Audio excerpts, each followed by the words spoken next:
do some flight sim. Thank you all for joining. All right, see you there. Darbra. All right, let me get you now on video. Let me figure out how to. Oh wait, you're right on video right now. Oops, wait, I'm not trying to make you that big horn. There we go. Busted. My hair is busted. No, you're good. All right. Just booting up Flight Sim. Get my music set up real quick. Thank you, Ari. Thank you, kid.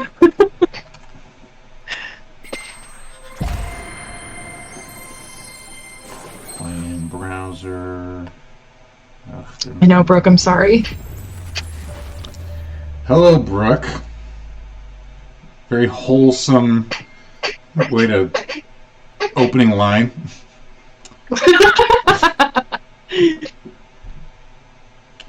Alright, let's try this chill. Try it out. Alright, Flight Sim it is. Boom, boom, boom. Get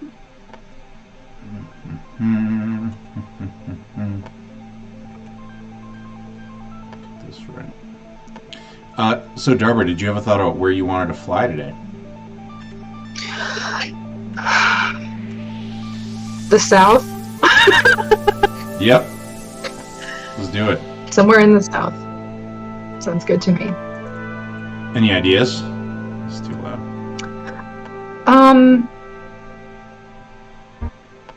Shit. What's pretty to fly over in the South? I haven't really been myself. You personally? Yeah. I mean, wait, let me think about that.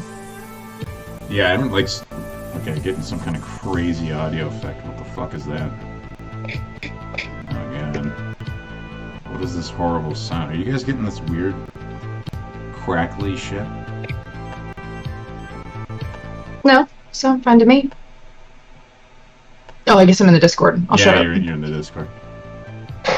No, you could do Mount Magazine. You could do.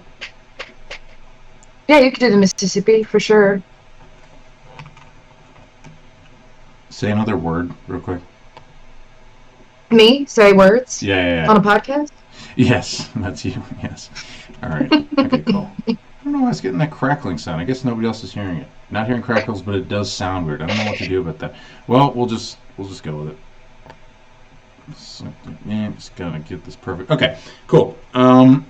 World map. Oh yeah, I gotta see if my controller even works. This shit's new.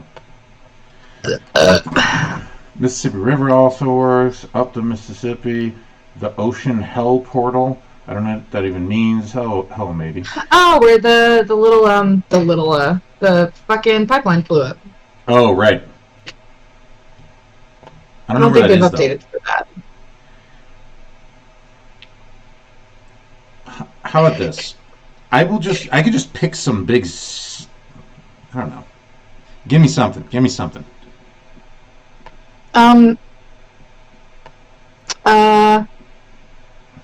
What's that, 2 dots over from the Dallas-Fort Worth one? On the right. Shreveport. Sure. Let's do it. All right. I've been to Shreveport. Let's do it. Okay, is that a city? Yeah. You never heard of Shreveport? No. It's the Vegas of the South, baby. Really? Yeah. Shreveport. Shreveport. I mean, they're gonna drag you. I've never been there. All right, we got to pick a plane. I don't think my fighter jet is currently available, but we can choose, Darbra. Big planes. Okay. So the planes do have different stats. Big, huge, fast, high-flying planes like Boeing 747. Smaller planes, they're kind of cute. They fly low. They're slow. They're kind of derpy, but they're cute. You can do jets So I don't know if anything catches your eye. I like. I know there's it's like a military plane. Go back to the left a little bit. Yes. Something with diamond in it. Let's do that one. It's got a diamond in it. Yeah. Okay. There's 2 diamond in the title. Yeah. Yeah. The white one. The blue one's a little fucky looking. You're totally right. I wanted you to pick the white one. All right. Let's pick a color. Do you want which of these three colors? The middle one looks vintage and trashy. I like it. Beautiful. Beautiful. Let's do it. What is it called? Shreveport? Shreveport. Shreveport is the Ho They shoot capital movies down of there the sometimes. tri-state area. They shoot movies It there? is. It absolutely is. Yes, I do. Sometimes.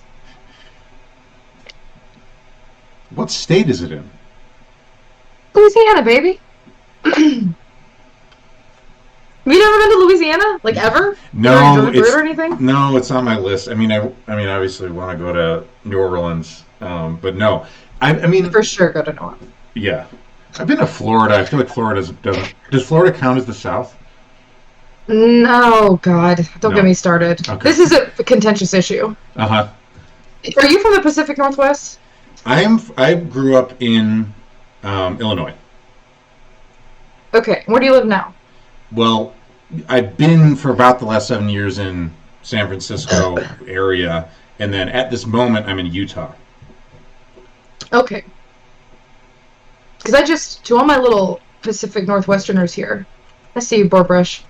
I see y'all. I need y'all to understand, this little heat wave y'all had, that's every damn day down here. It is every fucking day. 95% humidity, 110 degrees, with the heat index is normally 120. So, what I'm trying to say is, y'all just got a little taste. You got a little taste. I'm not proud. I'm just saying.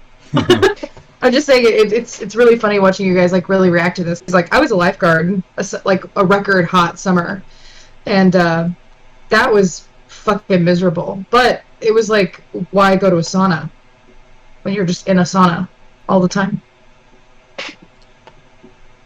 All right, hold on. Lithros, are you there, Lithros?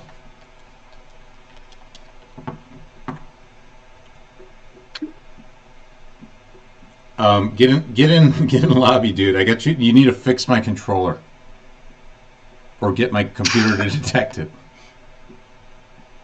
Are you there, Lithros? It's me, Margaret. It's me every night when I pray. Hey, dog. Why can't I hear you now? Hello, hello, hello. Okay, there you go. Yeah, all right, help me out. Your controller's just not doing anything? It says wireless controller. Are you using a wireless controller? No, it's wired. That's bad. Was it plugged in when you started? When I started the game? Yes. Yeah. Yes, it was. All right. Are the lights on the controller? No. Maybe try a different USB port. That's a problem. Because that one has my camera in it, and then I'm going to have camera problems. Should I go to some kind of device? You only have... Huh? It's all right. It's not everyone has, is blessed with many USB. That's true. Talk to me, Lithros. What am I? Is this the same port you were Is this the same port you were using for the controller last week? I didn't use a controller last week because we just watched the movie. Oh, good point. Okay. Yeah, you can go to the device manager. Just click the start button and type device manager, I have done so. and then look for game controllers. There's nothing that says that. Oh, there is. Sound, video, and game controllers. Wireless controller is an option. All right, right-click wireless controller and say update. Action, update driver? Yeah. Search automatically for drivers? Yeah. Okay, search for updated drivers in Windows Update. Okay, I'm up to date. Just keep hitting the ones that look like yes and next. Okay, update driver. Alright, I did that. Okay. I would unplug the Unplug controller from and plug it back in.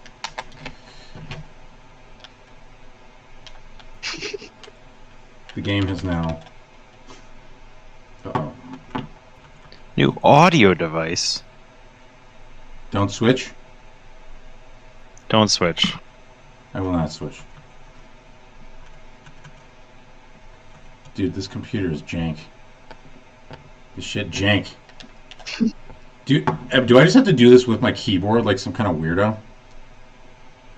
I don't know. Did the lights come on the controller? The lights do come on. As soon as you plug it in, the light goes on for a second. I don't know if you can see that, but it does go on for a second. All right. Yeah. But it doesn't respond in the game? That is correct. All right, here's what I want you to do. Yes. I want you to click the start button and just type game controller. The start button. Yeah. What do you Click mean? the start button and type game controller. This It's in the bottom left. It has the Windows logo on it. set up USB game controllers? Yeah, go into that. Yes. Do you see it listed there? Yeah, it says wireless controller status okay. All right. Double click on that one, Mm-hmm. and it should take you to the calibration screen. Oh yeah, it is responding to stuff. All right, it is seeing the thing. So probably the issue is that the controller is not properly bound in Flight Simulator. So Oh. this is your first time using this controller on this computer. Yeah. Is that right? Yeah. All right, let's go back into the Flight Simulator settings. Yep. Hit escape. Controls options. I guess. Wireless controller.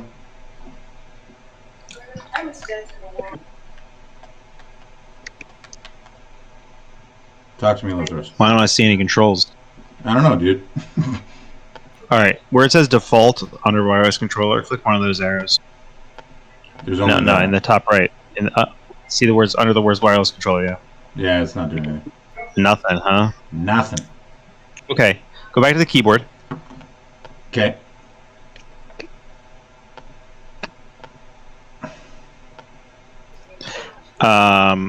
Scroll down to flight controls. Flight instruments. Wait, hold on. Miscellaneous. Sorry about this, Darbra. This is You It's missed okay. it. This is kind of cute and funny. you don't. Not to sound Here we go. condescending, but No, it's No, okay. it's adorable. Feel free to condescend. Yes. Where it says elevator up,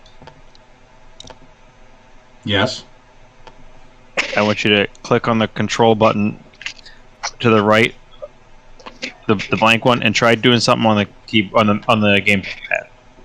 You are trying to assign an action to a device that is not selected. Cool. real quick, All right, I'm gonna go cancel. get a beer. Yeah. That's Good a idea. I wish I could too. Brooke, fuck you, Brooke. All right. Yes. Yes. You were trying to do a thing to a thing that is not selected. Just cancel out. Go back to wireless controller. If we can't get the options to come up here, I think it's better to look at it later. Some weird's happening with Flight Simulator in your gamepad. You're gonna have to fly over the keyboard like a peon. Dude, I literally don't know how to do that. Well, there's little arrow keys, and you just press those, Okay. and you don't do anything more complicated than that anyway. So you're fine. Fuck you. How do I turn the plane? Well, if you press the right arrow key, your plane will start to roll. No, the right arrow key just moves my camera, dude. Oh, okay. Try D. Oh wait, I'm on. Okay. If you're facing the controller, who's flying the plane? Try the numpad. Do you have one? And I don't have numpad. Wow. WASD isn't doing shit. All right. Well, you probably want to go check what the bindings are for, Oh my god. ailerons, elevators. Okay. You're right. That's the reasonable thing to do. Alright. Camera. Autopilot. Brakes. Flight control. Okay, aileron. No, it's numpad shit is. Okay, so roll left. We're going to assign A. It is on the numpad, but you don't have one. So yeah, put it on the arrow keys and clear out what's already there. Okay. I mean, WASD is fine too, I guess. I don't really care what you do. Okay, valid. Oh, Jesus. This is taking roll right. Start scanning. Boom. Clear current input. Boom. Validate. Center ailer rudder. S? Don't do that. Don't do that? No, skip that. Okay. Pitch up and down. I think I want. Yeah. W for up. Or W for down. Yeah, W for down. Okay, cool. And then how do I just get the camera? Okay. I don't want slew mode. How do I like look around? You can probably search for mouse look and just use the mouse to look around, or you could make sure that weren't the arrow keys.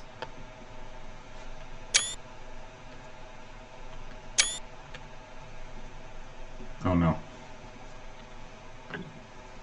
You there? I'm here. Yeah. What'd you say? I kind of wish I wasn't. How romantic. Right. I don't know. I just kind of trailed off. I was muttering things, and now I'm just bitter. Alright, Broseph. I'm gonna try to just fly this plane. This is so hard. I believe in you. Bro, are you seeing this shit? Moreover, I believe in Darbra's ability to make whatever you do worth watching. Oh, you're so nice to me. I can't even look around. This is the worst. I don't even have a mouse, dude. I'm gonna reset this thing. Alright, the last thing I need is to get my camera. Oh, I can just click it. Here's what I suggest. Yeah. Press F2. What's F2 gonna do? It's gonna let it look better. It just changed my brightness. Oh no! You need to hold like the function key and press F2. There we go. See, now it looks great. Darbra's burping. I can't even fly this goddamn plane. What a disaster. Alright, dude. I think you're good. I think you've got this covered. Alright. We're just gonna keep crashing over and over again. I'm just gonna use slew mode to pick us back up. Alright, let's we're gonna go with this. We're gonna Can I go now? Yeah, you can go. Goodbye, Lithros. We love you. Thanks, Bye. Doug. Love you I too. love you. Bye. Bye. Hello, Darbra. You two are so cute. Hello. Thank you. Hi. Welcome to the show. It's usually a lot better than this. However, I have been traveling, and against my... You'll be back in San Francisco soon. I may. I mean, I don't... Well, right. That was my thing. That was my thing for a bit. Yeah, I probably will. But yeah, no. Against my... against wisdom, I decided I should try to travel and stream at the same time. So we've almost got it. If I can get my controller to work, it'd be even better. But none of that matters now. We're by the way, we're going to just like sort of hobble this plane around by whatever means necessary, including me cheating, and that'll be great. Okay. I don't know how to make this go. Hey, as my mother-in-law, future mother-in-law says, if you're not cheating, you don't want it bad enough. There you go. There you go. Yeah, she's been to prison. Okay. It's awesome. Love her. Yeah. It's awesome. Are you in Texas, if I may ask? I'm in Arkansas. Arkansas. Fuck Texas. Very quietly, but sorry, really quick, let me just figure out my controls here again. Instruments, miscellaneous, flight control.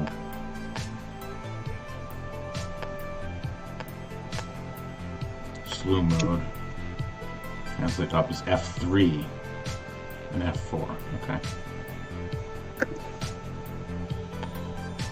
Once I can do that, and then I can just pick us up and we can glide repeatedly. Ah, yes, air. We have air. Beautiful. All right, it's all gonna work out. It's all gonna work out. I love it. How's your day, Darbra? It's good. I just started a new job. I saw you tweeted so about that's exciting. Yeah, it's like I don't know if I'm gonna be good at it, but it ain't one of those jobs you gotta work real hard to be good at. Mm-hmm. You know what I mean? Yeah. Yeah, it is like a big girl job in the sense that like instead of just being like, "Hey boss, I'm not coming in. Get somebody to cover my shift," you have to like submit it in the computer. Mm-hmm. Mm-hmm. And like there is an HR department. Uh-huh. You know, so we'll see how long I last there. And I also saw you tweeting about some kind of like an acting gig. Is that on the side? So I got a musical theater BFA, and I graduated in 18. And acting is a rich kid's game. It always has been. It always will be. I'm 24, turning 25 soon. And I'm very young. I'm so young, man. But you know, so I didn't have any money to move anywhere to audition. So I moved to Oklahoma, got a job as a bartender, was making very, very good money at a casino. And I've just now moved back to, it was a really horrible job, and it's not a good time. But I just moved back to my home state, and the pandemic, we had plans to move to Atlanta and start auditioning, you know, like in earnest, you know, for me to really give it the old college try. And then the pandemic happened, so that didn't happen. And at the same time, we were also really wearing ourselves thin with our jobs, so we quit, and now we're here. Does that answer your question? I do, but okay, here's what you asked. Yes. Ken makes movies, Ken writes movies, directs movies, I star in them. Yeah. It's a very symbiotic relationship. I wrote our last one, which was cool. And I have a couple friends down in Shreveport who make short films, and that's where I'm always available to. Yes. Shreveport. So, I love Shreveport. I'll be honest with you, it's completely unrecognizable from here. So. Yeah. Yeah, you can't see how gritty and disgusting it is. It's kind of a shame. Yeah. Do you ever post that stuff, like the movies? So here's the tea. What's the tea? It's real. The tea is, like, they have to go through the festival circuit before they can be posted anywhere. Because if a festival finds that you've posted it on Vimeo or something like that, they will not let you into their festival. It becomes a big rights thing very quickly. Right. Like a lot of places, if you submit to them and you are picked for whatever their like winner's circle is, or you get laurels, you have to pop your cherry there. Like it has to be the first place the movie's been shown. Yeah. Okay, that makes sense. But let me put it to you this way: when you were to ask me very nicely, I might have a link to a place where someone could watch. Maybe. Right. If I like them enough. And that wouldn't count as like a public thing, I guess. Yeah. I wouldn't tell the board about it, but... Word. Word. Okay, you're in Arkansas. How'd you get on Twitter? What's the story there? So, Ken and I have been best friends. This is at Ken Bear Island. Oh, I love Ken. Yeah, he's my ride or die. He's my best Judy, my bosom buddy, you know. And we're really a match made in heaven. I'm like a hot blonde with a fat ass and social skills, and he's a hot blonde with a fat ass and no social skills. So, you know, we just really complement each other. So I met him in college. We became really reluctant buddies because we met because we were getting into arguments in English class about politics. And then later, he's a big Smash Bros person, so he was following, I think, QC and Ayla because a Smash player followed them. Right. And then he kept sending me. I had a Twitter that I used exceedingly sparingly. I think I tweeted 5 times total in my 4 years of college. And he kept sending me their tweets and being like, we have to talk about this, because we talk on the phone for like hours at a time. Like 8 at a stretch sometimes, because we're codependent. Yeah. And he would send me these tweets all the time, and I was like, finally, forget it, I'm gonna have to get on here and follow some of these people. And then I was like, well, everyone's got really interesting things to say, so maybe I have an interesting thing to say. Probably not. Definitely not.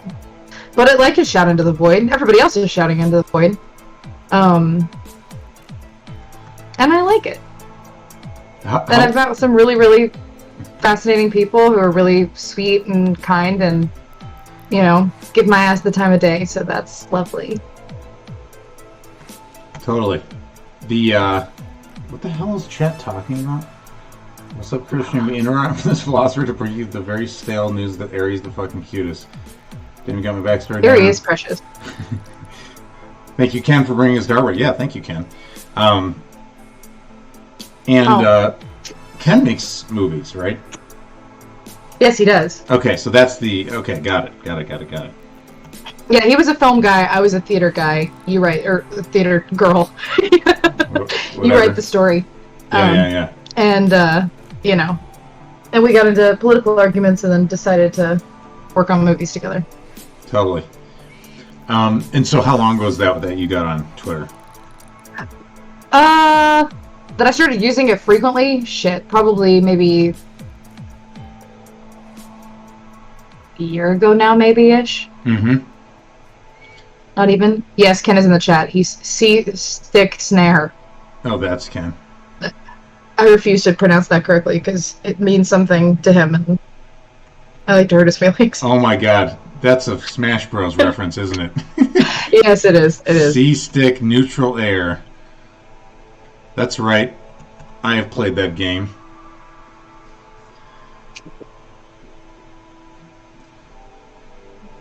I'm gonna resist the urge to ask Ken who he mains, but anyway. I can tell you. All right, who does Ken main? I think I'm right. I think it's Falcon. I think he's Captain Falcon. Captain Falcon is the best character in my opinion. I mean, he's got the style. Yeah. He's got the moves. What else do you need? He's got an ass that drives women crazy. Hell yeah. Have you played much Smash Bros, Darbra?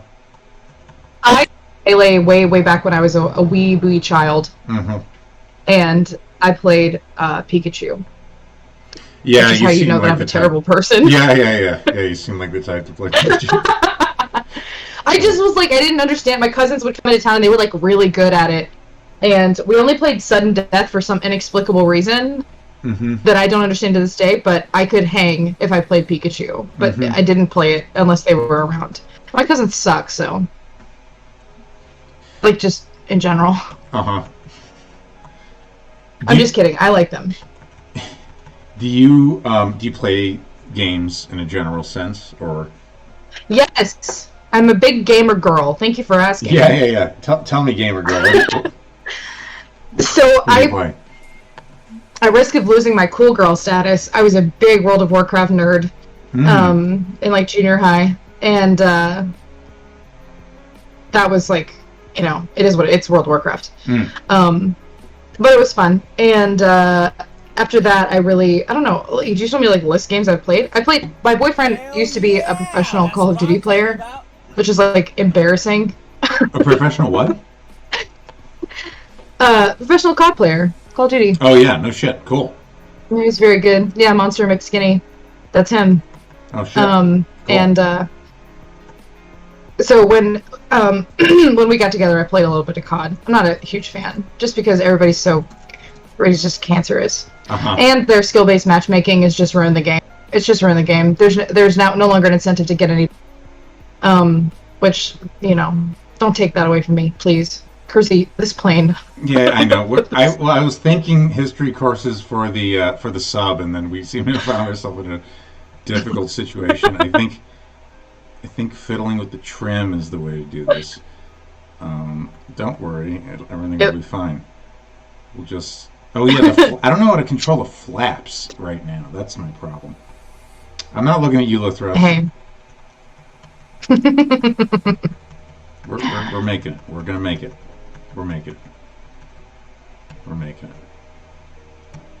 Well, I don't know. I mostly play RPGs because I'm a slut for stories. Oh hell yeah! What RPGs? Oh, Fallout New Vegas is the best RPG of all time, and nobody can tell me otherwise. And they can play me in the chat if they want. I love it. Yep. And that's why I was like really deeply, truly upset by like 76 because the theory was so cool, and then to get in there to be no NPCs, no story. I am a lore whore. That's so good. It just hurt my feelings so bad. Yeah. I was so upset. And I should have tried to return the game like some people got to, but I didn't think about it. Kersey, do you play video games? I do. Okay, you're on a desert island. You have one game you can play for the rest of your life. What is it? It can't be online. It has to be like an RPG. Like a story that you like enough you'd play it 100 times. Let me think. The game that I have played 100 times is Baldur's Gate 2. Okay, I'm unfamiliar. Yeah, it's the same lineage as the Dragon Age games and the Mass Effect games. Okay. It's just a bit earlier. Okay. But God, that's a hard question. Like story-wise, that I play a million times. It's fucked up. It might be Dragon Age 1. I don't know if you've heard of that. You get to listen. Any game where you can have canonical written romances, is just kicking the shit out of everybody else. This is why Fire Emblem is always good, because it bangs. Because it bangs. There's nothing because it slaps. Next question. You know what I mean? Mm-hmm. Lithros is talking about Disco Elysium. He has been heavily recommending me this game. Probably you would like it, I assume. Okay, I will put that down then. You married Crom? Fucking vanilla person. It's fine. Everybody always makes fun of me because all my ships are like super canon and boring and heterosexual. I mean, but I don't have any shame about that. I know what I like. Yeah, I mean, they put it in there for a reason. I mean, that's kind of what they're putting out there. I also got shit because I played Stardew Valley, and the first girl I was interested in was the blonde one, and Riddle Doodle was like, "You're basic," so yeah. I don't blame you at all for that. She seemed available. Blondes in that context. Blondes are superior in every way. Yeah. It's just. It is what it is. All right, and yes, Ari likes Final Fantasy XIV. I've been told that Final Fantasy XIV is good. Do you ever play any of the Final Fantasy games? I didn't because I didn't. When I was a wee child, when all of my friends were getting into them, I just never got one for whatever reason. Right. I think I was always behind a console or something with Nintendo, and that hurt me. Yeah, unfortunate. They're pretty good. They're worth playing as an adult. Well, right? The soundtrack slaps so hard. Totally. Prester, no one gets that reference but you and me. Literally no one has seen The Prisoner but you and me and a bunch of other weirdos. Is that a movie? The Prisoner is a TV show from the 60s with this guy Patrick McGoohan, who will be recognized by some as having been the bad guy in Braveheart, and he's been in a couple other roles. A little random, but it's basically a guy wakes up on an island, and it's in this weird village, and he doesn't know how to get out, and it's this strange scenario where he keeps trying to escape, and they keep dragging him back in. But okay, worth a watch. I'll put that on my list. My ever longering list. If you like retro stuff. Kersey. Yes. Kersey. Yes, Darbra. I tend to just only watch properties and listen to properties that were made before I was born. So my parents never let me touch a radio dial until I was 16. And at that point I was already lost. I was just gonna be a fucking old head gatekeep person. What was that? I saw this post that was it's girls who like classic rock. It's yeah, we get it. You have a good relationship with your dad. That's me. That's funny, actually. That's pretty cool. Yeah. I always get kind of roasted in my household because I'm always talking about history, world history and philosophy, and I know all that shit. If it's in the 1400s, I'm more likely to be the one who brought it up or whatever. But my little sister, actually knows music history and can vibe with my dad about that shit.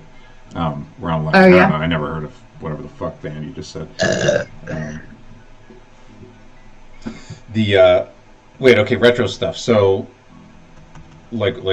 Movies, TV shows. Movies, music, TV shows are a little bit harder just because, like, it's hard to, up until the advent of streaming, what was on TV was what was on TV as far as TV shows go. Mm-hmm. Like, I'm a big Roseanne fan. I remember that shit. It's so good. And, like, my mom, I figured out really quickly as a kid that my parents were very good about, like, not, or I say very good, it's just a choice. My parents didn't censor Vocal Fry. I can't talk about Elvis without embarrassing myself sexually in front of people. He was my phone background for like 2 years. Anyway, it's not important.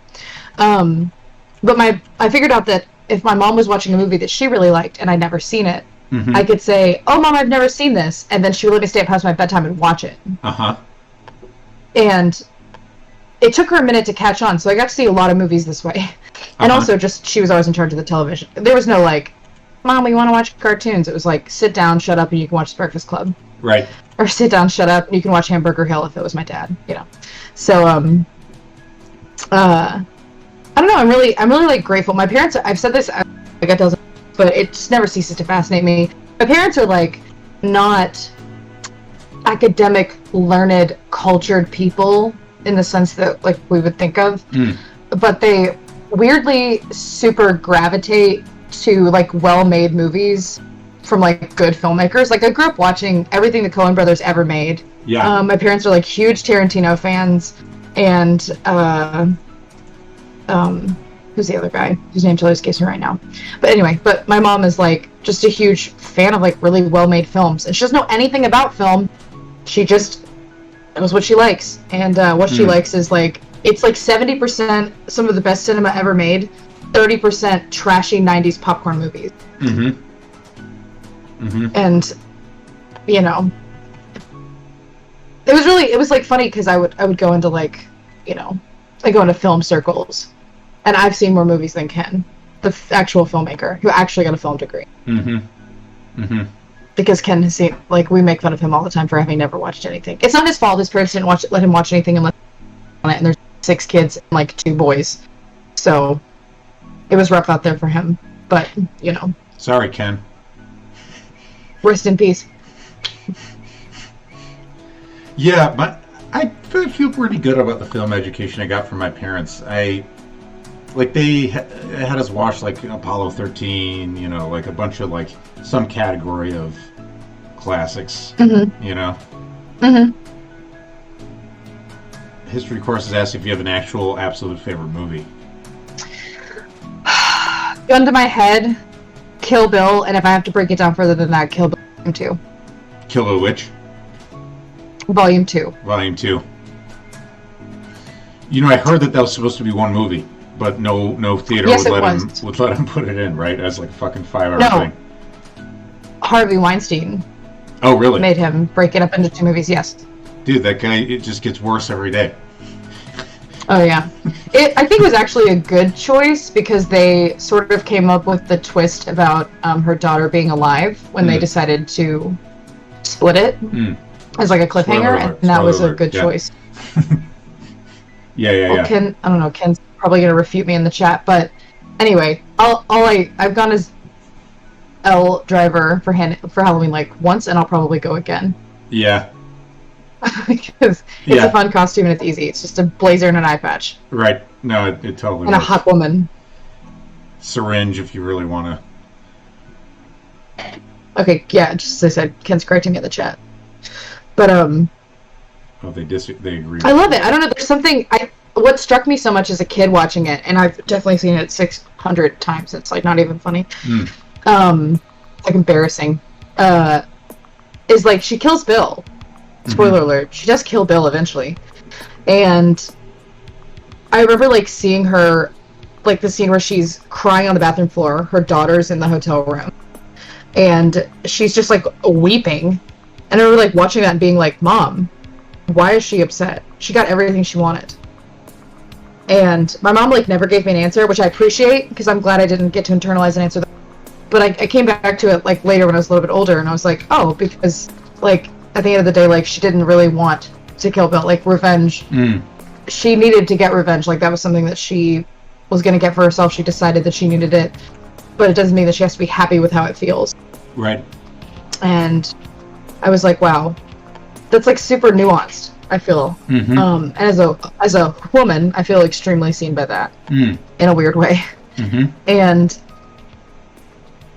I don't know, I felt like the bride was so interestingly, like, obviously a woman in a way that, like, some, like Lara Croft could be a dude and it wouldn't be any different, right? Right. Besides that, just Angelina Jolie looks really good in the outfit. Mm-hmm. And, like, to me, that story feels extremely feminine, even though it's a story. Mm-hmm. And that's something that I feel like I don't see, like, super feminine stories in movies very often. And when I do see them, I, like, really gravitate towards them because I feel like that's, like, a lens I never developed, which blows. Are there other movies that populate that category for you? I would say I think anything that Gillian Flynn has ever written or had anything to do with feels extremely... It feels like those properties could only have been written by a woman. I watched Sharp Objects like the first summer I was out of college. I don't know if I've seen it. Because oh, it's so good. Yeah. It's so good. It's just a miniseries. It's like 6 episodes. It's totally worth your time. When I was in college, I literally was with theater and everything that I did not watch any TV shows. I did not watch movies. I didn't read anything. So when I came out of school, I was like, I am making up for lost time. I read like 25 books that year. Mm-hmm. And like just from May to December, I watched so many television programs, and I got to a movie every time I could. And it just felt, I was like, oh God, this is what I've been missing all this time. Totally. And Sharp Objects is beyond phenomenal. And Gillian Flynn understands, like, the idea that sort of like feminism, or it's, how do I say this? It's not feminism for every female character in a movie to be a good person who's like a hot girl boss who, like, just knows better than everybody. She's like, yeah, women can be twisted and fucked up and like horrific and use the things specific to women to make them horrific. Yeah. And she does that so well. It just makes me want to barf. Like, I hope I'm half that good one day at anything, Yeah. Have you ever seen Medea in theater before? Are you talking about, like, Medea Goes to Jail? Or are you talking about, like, Medea? Medea, like ancient Greek Medea. I have not. I would love to. Yeah, that's one. Do you know, like, is it fine if I tell you the what happens? Oh, I'm very familiar with it. Yeah, okay. Right. That's one that, so for anyone who hasn't seen Medea, what is the deal? Her husband, is it that her husband cheats, or is that her husband, what does the husband do? I think... I don't know, because it's sort of like, I don't know, I've read like 3 translations, and they... Oh, Euripides. Oh boy. I'm looking it up too. Oh yeah. I'm trying to fly this plane with my one hand while I got my... Yeah, you fly the plane, I'll read this. Alright. Yeah, he's unfaithful. Runs away. And he arranges to marry the princess, basically. And then the king is going to send her into exile, and she says, like, okay, give me a delay. Creon says, okay, that's fine. And Jason comes to explain, like, I'm really sorry I cheated on you, but here's why I have to do this. And because Medea is and he wants to keep Medea as his mistress, and so she kills his kids. Yeah, so I saw that. And I say, good for you, bitch. Well, because it occurred to me, because you're talking about revenge, and like, I would call that a pretty feminine story. Oh, for sure. Right. Yeah, I saw that shit in high school. My high school actually had a pretty good, like, the theater program was like pretty damn good. And that shit freaked me out. Like, they just like, they had like blood on her hands, and like the lights all go red, and it was just like struck me. That's amazing. Oh yeah. Yeah. I love, like, I feel that my personal theater education, I really got robbed of a lot of Shakespeare. There were 2 Shakespeares in college, and I was not a major role in either, which is, well, not right, but that's okay. And I did a Shakespeare in high school. I did The Taming of the Shrew, and I was Catherine, and that was so much fun. It was like beyond fun. And my boyfriend played Petruchio, my little high school boyfriend. And it was so much fun. We had like the time of our lives, and we broke up like 2 months later. But it was a blast, and I just like, up until that point, I really thought like Shakespeare was something I just couldn't do. I was like, oh yeah, I'm a singer. I'm like a musical theater actress. Like, I don't really do the stuff. It's like not my type. Like, nobody's gonna cast me. And then I just like fully fell in love with it. Yeah, with Rose, you're right. And it feels like really, really good to even just get to do it like with you guys. Like, really fantastic. For those who don't know, the bathroom, is that embarrassing? I mean, if you do it off camera, it's no big deal. Okay. So, I'm going to go to the bathroom real quick, and you can tell everyone about all the wonderful Shakespeare we do. Totally. In the meantime, I'm also going to fuck with the noise suppression or whatever, so that the audio, this plane's probably going to crash itself, because that's how it does its thing. The noise suppression's fine. Attenuation. Turn that shit off. Alright. What's up, y'all? What's up, audience? Hell yeah! That's what I'm Thank you for the sub, Moo Twitches. Love to have you. You now have access to a crashing plane emote, as well as my mustached face, a legacy retro emote, which only some will understand the relevance of. There goes the fucking. I mean, I can mute Darbra. I don't know how to. There you go. I've muted Darbra. Everything's fine. Everyone, calm down. Hey, Daniel. What's up, man?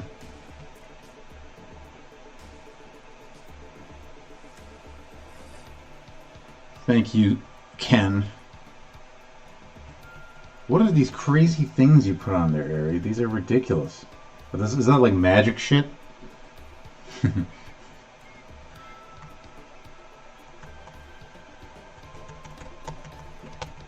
Dancing horse. You're making me think of Kanye West. Oh wait, I muted you. Let me unmute you. Okay, we're good. You're back. Hello again, Darbra. Did you mute me because you thought I was? Did you mute me because you thought I was really peeing in here? I just wanted to afford some privacy just in case. I don't know. I didn't have a. I did go to the bathroom this time. Yeah. Cool. Cool. Okay, so you started your new job, and you're moving into a new house. Yeah. So, to make a really long story short, my grandmother has dementia, which sucks. Yeah. But while she still had good days and stuff like that, she, was like, I want to go somewhere where I can be taken care of, Yeah. She went of her own volition. We didn't force her to go. And she went, and so my parents are moving into her house. I'm moving into my parents' house, and it's really insane to be inheriting property at 24 when you never thought you would anything ever. Because I was really under the impression that I would get like a couple of my mom's gold necklaces or bracelets, and that I was gonna be like, well, fuck it, Right. So it's very exciting, and the house is. I saw somebody asked on the thread if I'm gonna DIY this house, and yes, I am, because it needs some love. Yeah. It needs some love. Oh no, I'm drunk. It needs some love, and I would love to give it some love. Hell yeah. Thank you. Dancing Horse is she's so nice to me. We stand Dancing Horse. We love Dancing Horse. We stand. Do you have DIY skills, like house skills? Have you done that kind of stuff? So, when I was in college, I worked as a carpenter in the scene shop. So, I know my way around a shop a little bit. Yeah. But here's the difference I'm discovering as I start to test my skills here, built at doing things on the house. Mm-hmm. When you're building things as a carpenter in a scene shop, you're building shit that needs to last a weekend. Mm. And when you're, so when you're building shit in your house, and you're fixing things in your house, it's supposed to last you 30, 40 years. Totally. It's a very different experience. And I didn't realize that until I, got to working on it. But I'm excited to see what I can do with it. And I'm just, too broke to not learn how to do shit on YouTube. And also, why wouldn't you? At this point, I swear, it's like, why would you pay $1,000? That man quoted us $1,000 to fix that shit on the roof. Mm-hmm. And I did it all for $65 and a couple burns on my ass. Because the roof was very hot. And a big scrape on my leg. But, hey, fuck it. For that much money, we'll take it. Totally. You sound like an alien, Kersey. They're all yelling at you. Oh, they're yelling at me. What the fuck? Alright, what's the problem here? Lithros, you best be waiting in the wings for tech aid. I did change something. I've unchanged it. Darbra on a hot tin roof. I'm screaming. That's the best thing I've ever read. Sounds good now? Okay, I don't know, for whatever fucking reason that thing made it worse. Okay.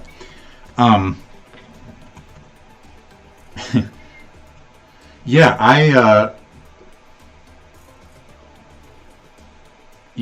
I'm currently crashing with Connor White Sullivan's place in Utah. He's a founder of Rome. He's like, I don't know if you know, but this dude wants to get welding equipment. So I've been looking up, what do you need to do welding? And it's took me a few hours, and I ended up getting advice actually from someone on Twitter who randomly was available to do a call, and it's you need all this shit. It is literally within fucking 1.5 minutes of getting his tweet, I had sent him my phone number. We were just on the phone talking about this shit. So anyway, I may be posting some cool welding content soon, maybe. But that's amazing. Yeah, just talk about random shit I never thought I would do, Oh, for sure. Yeah. It's I was by the time I'm 24, I'm gonna be an NYU grad living in New York City, and I'm gonna be on my first show, and you know what I mean? Mm-hmm. It's amazing where we'll take you if you let it. Totally. Plus, you get those skills, and you can just reuse them your whole life. Absolutely. Yeah. Listen, I'm gonna open a part-time roofing business. If I know anybody, and I mean anybody, who needs rubber gaskets fixed on their roof. Yeah. I'm gonna underbid the contractors. Yeah. Hell yeah. That's great. Sweet. So you got this house. I don't know. What are you thinking about these days? What's on your mind? What's interests you? So I talked about writing this thread, and then I never wrote the thread. And I feel like a big fat fucking liar. Okay. Because I told everyone I would do it, and I didn't. Yeah. But the thing that really I'm thinking about a lot right now is, so Darbra had a lot of internalized misogyny for a really long time. Yeah. And that's not all her fault, put it to you that way. But I don't know, I talk about feminism a lot, because I feel like it's something that really shaped me as a boring, everybody's it's just talk to death or whatever, but on a certain level, I'm having a personal, renaissance with it. And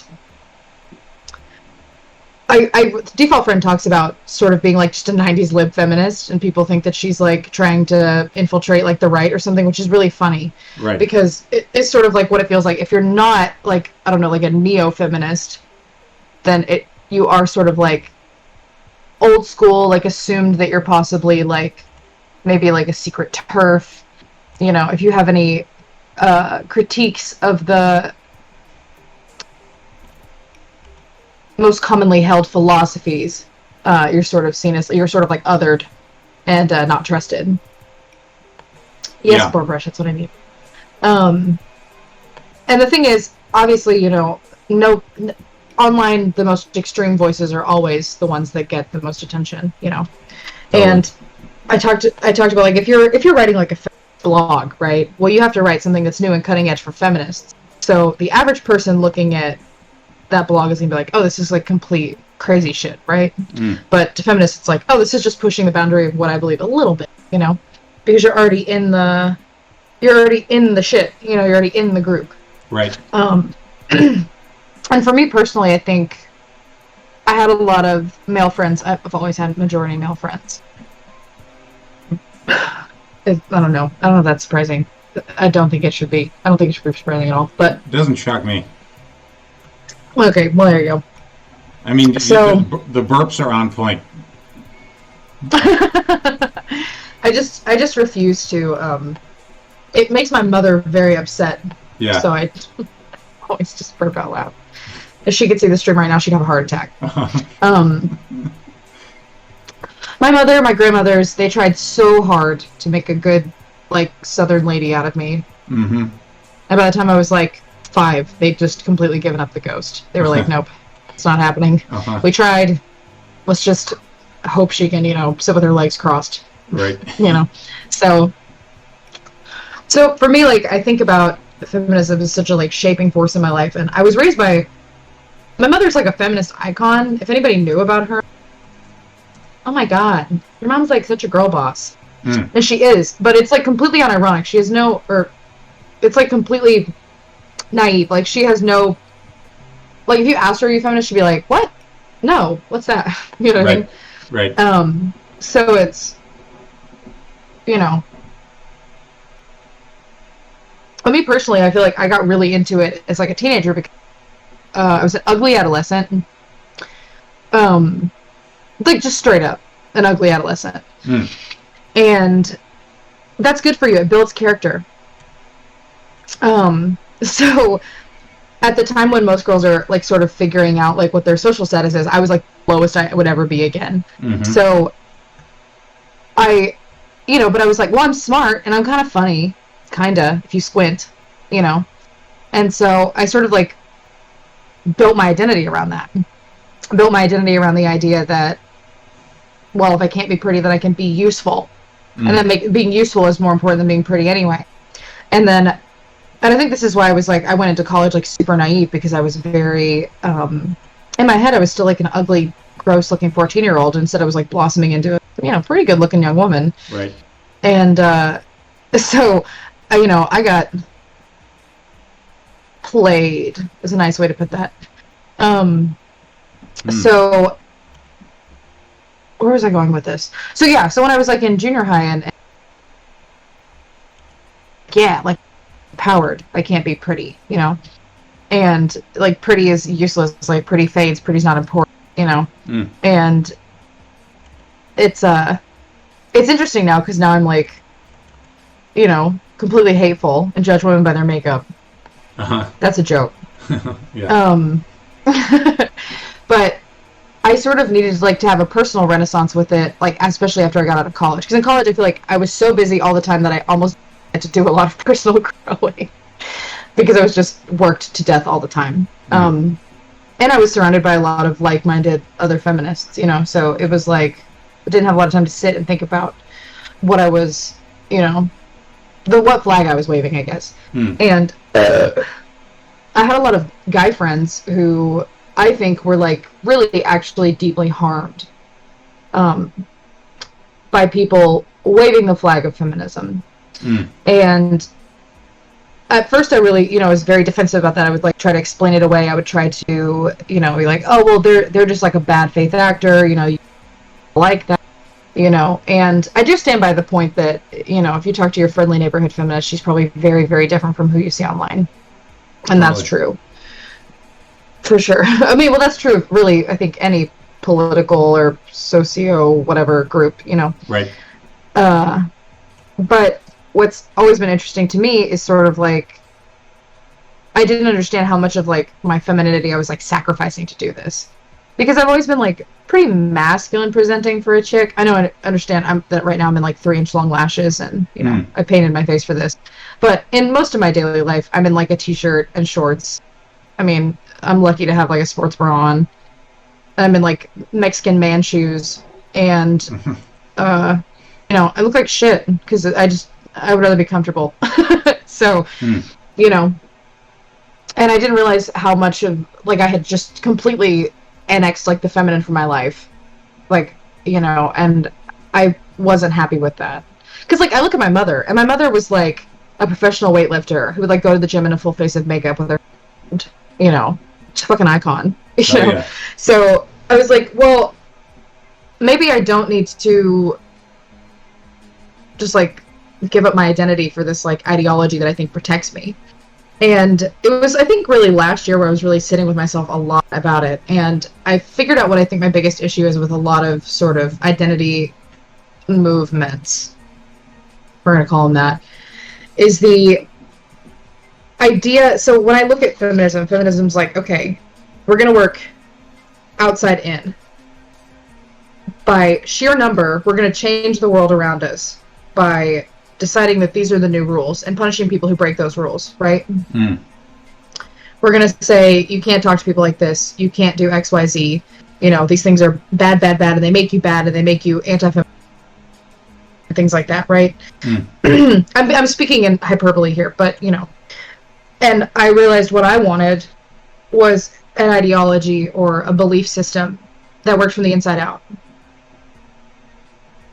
If being a feminist or reading feminist texts or learning about feminism made me a better person, made me more well equipped to deal with the world, I liked that better. Because I didn't like the idea of policing other people as much as I liked the idea of changing myself. Totally. Because I was like, okay, well, and this sort of I got innately because my mother was very, very good about. She always said, if something happens to you that you don't like, somebody says something to you that you don't like, somebody, does whatever, you tell me, and I'm going to bat for you. And she proved that time and time and time and time again. That no matter how bad I fucked up, no matter, what kind of trouble I got into, if I was in danger, she was going to be there every single time. If I was in danger, if I was in distress, she was going to be there. And that, was huge for me. And my mother made it very clear to me, people can't read your mind. If you're uncomfortable, you need to say something about it. And this is going to start to sound really victim-blamey, and I don't mean it to. But it was impressed upon me from a very early age that you can tell people to fuck off if you need to, even if you're 13 years old. You know what I mean? Right. And that was huge because I got into a couple, sort of semi-sticky situations when I was a teenager. And because my mother didn't socialize me to always be quiet and always be places and always be, well-behaved little woman, my mother let me stay a little bit irascible, if that's how you pronounce that. When I got into these positions, I would throw hissy fits. I did things that kept me safe. They didn't make me popular, but they kept me safe. And that was so much more important. Totally. Yeah. And so I look at, like, the way that women operate in the world is because, like, we do train that out of women. The idea that you can throw a hissy fit, that you can get loud, that you can be obnoxious or dangerous or whatever, right? We train that out of girls. So that's why girls do this thing that men hate, which is, like, you quietly, socially exile somebody. Like, you find this person dangerous, well, you just make them go away. Because nobody will associate with them anymore, right? Well, you can't shame the shameless, and I feel a lot of people who are like exiled by these sort of tactics or whatever probably mean not all of them are people who are like actually really dangerous. Maybe people who misstepped, people who misread a situation, people who made a mistake. And I figured out in college, especially, and this was again, understand, I'm like a young girl in a hot woman's body, and I don't know what to do with myself. People made passes at me and things, and I was just like, I don't like that. Stop. And it worked. Like, it sounds so, rudimentary and stupid, but there is something to that, this idea that you can assert your boundaries and assert them clearly and, and most of the time people will respect them. If they're not a real honest to God asshole who wants to do you real harm, they're probably gonna, be fine. Mm. And I have a lot of male friends who came on to me first, and I was like, no. And we were buddies. It was fine. And that's something that when I talk to girls who are like, oh, I have this guy and he's like blah blah blah, I'm like, you have to meet them where they're at. If you have to speak plain English, like if I don't want to go out with you, like stuff like that isn't working, you need to be like clear, like, listen, you're creeping me out, I don't like the way you're you're talking to me, whatever. Right. And I think that those are the things that if I could sort of change anything about feminism, that's what I would want. I would want it to work inside out, like I feel like it did for me when I was first getting into the text, because like at the time that I was sort of getting into it, third wave feminism was just kicking off. So a lot of the big third wave points and ideas and in terms like microaggression stuff didn't exist yet. So I actually did like read the Feminine Mystique, things like that, and I had a lot of I've been extremely lucky that I've had wonderful female role models, and I hate to use the term strong women because it's just been skewered to the point of being unrecognizable in media, but I had a lot of women who were very assertive, that like lived by their own rules, that did, and I was extremely lucky to be raised around them and learn a lot from them and to be supported by them when I was also figuring myself out. We killed the chat. This got too serious. No, this sometimes happens. A lot of times the chat just goes real quiet, just is listening. Oh, that's so sweet. Hi, chat. But you know what I'm saying? Does that make any sense? Yeah, I mean, I can't speak for them, but it reminds me of how my mom raised my sisters. I was always getting embarrassed as a kid because my mom would be like, sort of like loudly making an issue of something in a public space or whatever, but like in a way that like set some kind of firm, boundary, and I think that did sort of influence that. But you talking about that also reminded me of your threads, because someone asked about this when I asked for questions for you, and if I can dig this up. Oh yeah. And I did read the thread, and you sort of had this thread about, if I can find it, it was about. As I understood it, you were kind of like going through like your history and like times people had like flirted with you, like kind of hardcore, like including in the workplace, like really putting it out there. And I understood you as sort of, you correct me, but like describing being kind of fine with it in part because of some way in which you felt comfortable, like getting it to stop when it had to, or something like that. Is that right? Yes, absolutely. Yeah, you very well. Your reading comprehension is top notch. Oh yeah, thank you. But I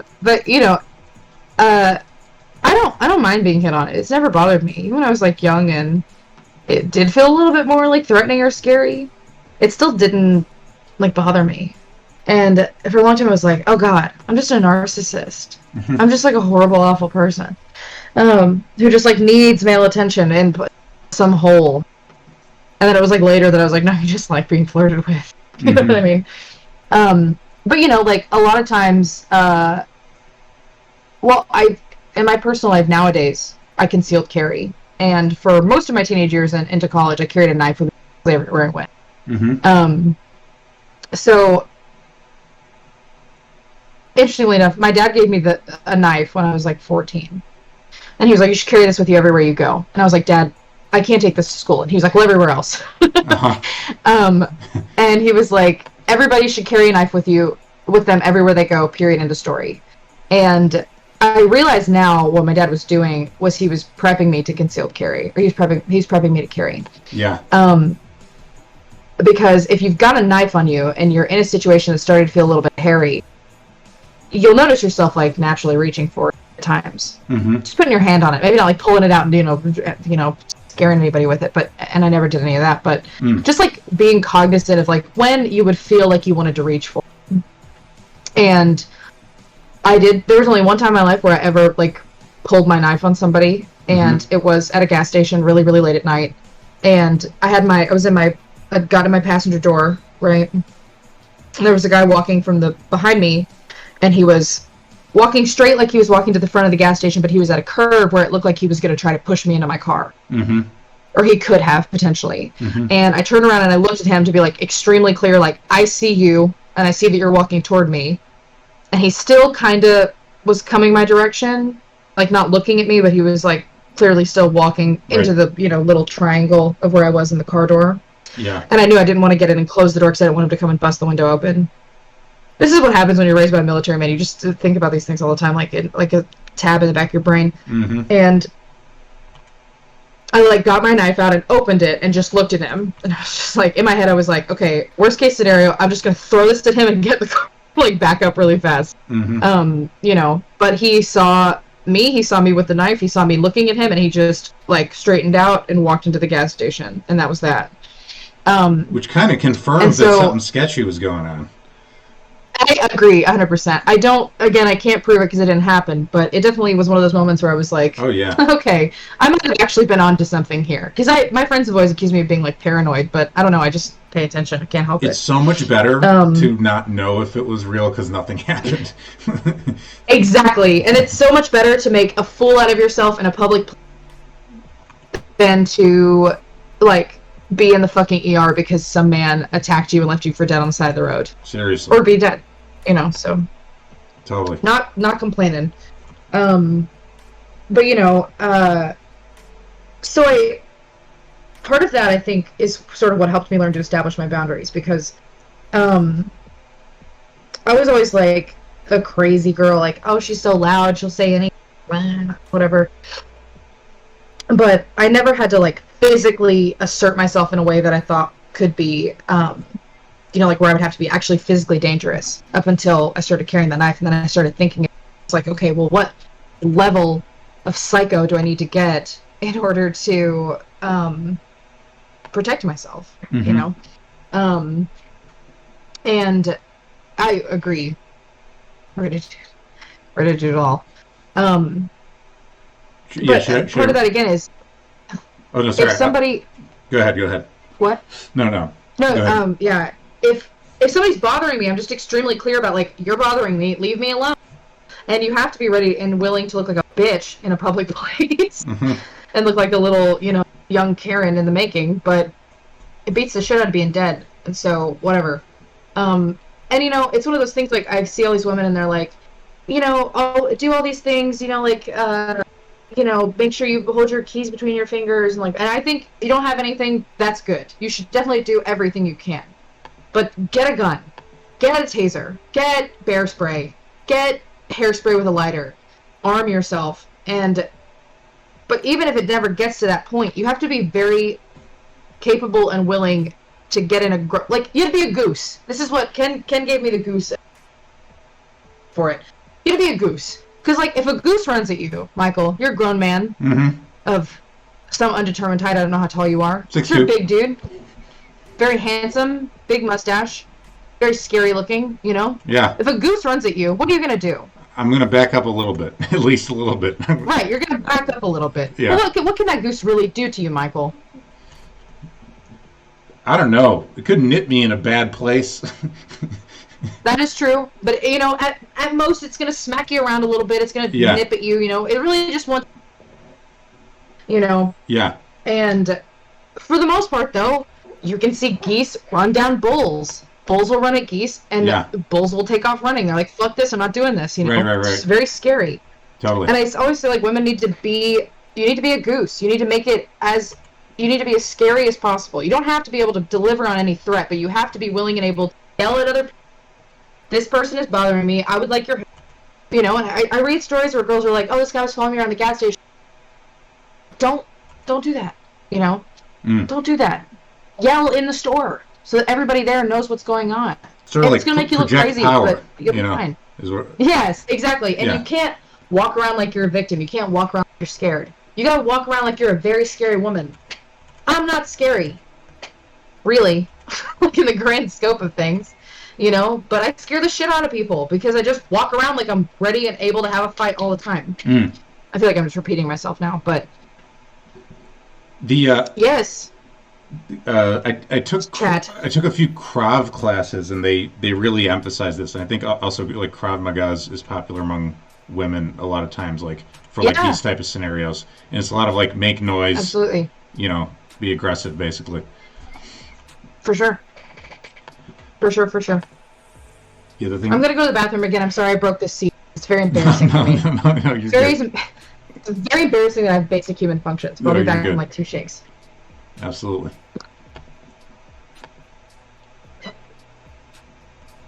My computer's like at 1,000 degrees right now. It's just so hot. Cause these hands are registered deadly weapons. I only had it because a friend sent it to me after I was mugged in California. Oh, a knife?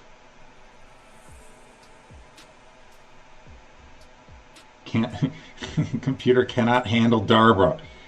Shit. Oh, a taser. I'll try to hit some of these questions when we get Darbra back.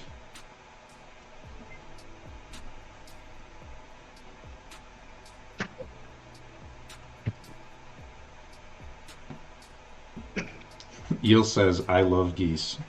Thanks, Eel. Thanks for sharing that.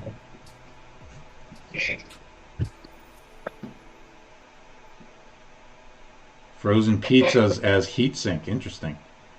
Riddle Doodle, my dad got my fucking hair. It looks better from different angles. It looks like if I'm straight ahead, I'm trying to eye it. It looks a little better. I need to get that delay. It looks better from ahead, but no, it was a little too short on the side there. You know, every other time he's done it, it's been a little bit better. He is not a barber.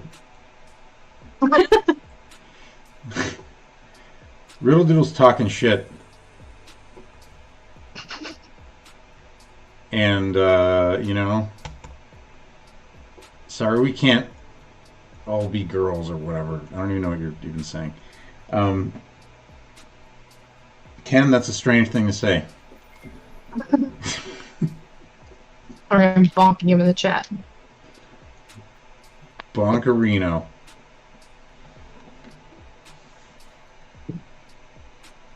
Oh, it's legal with Canadian geese. Oh, God.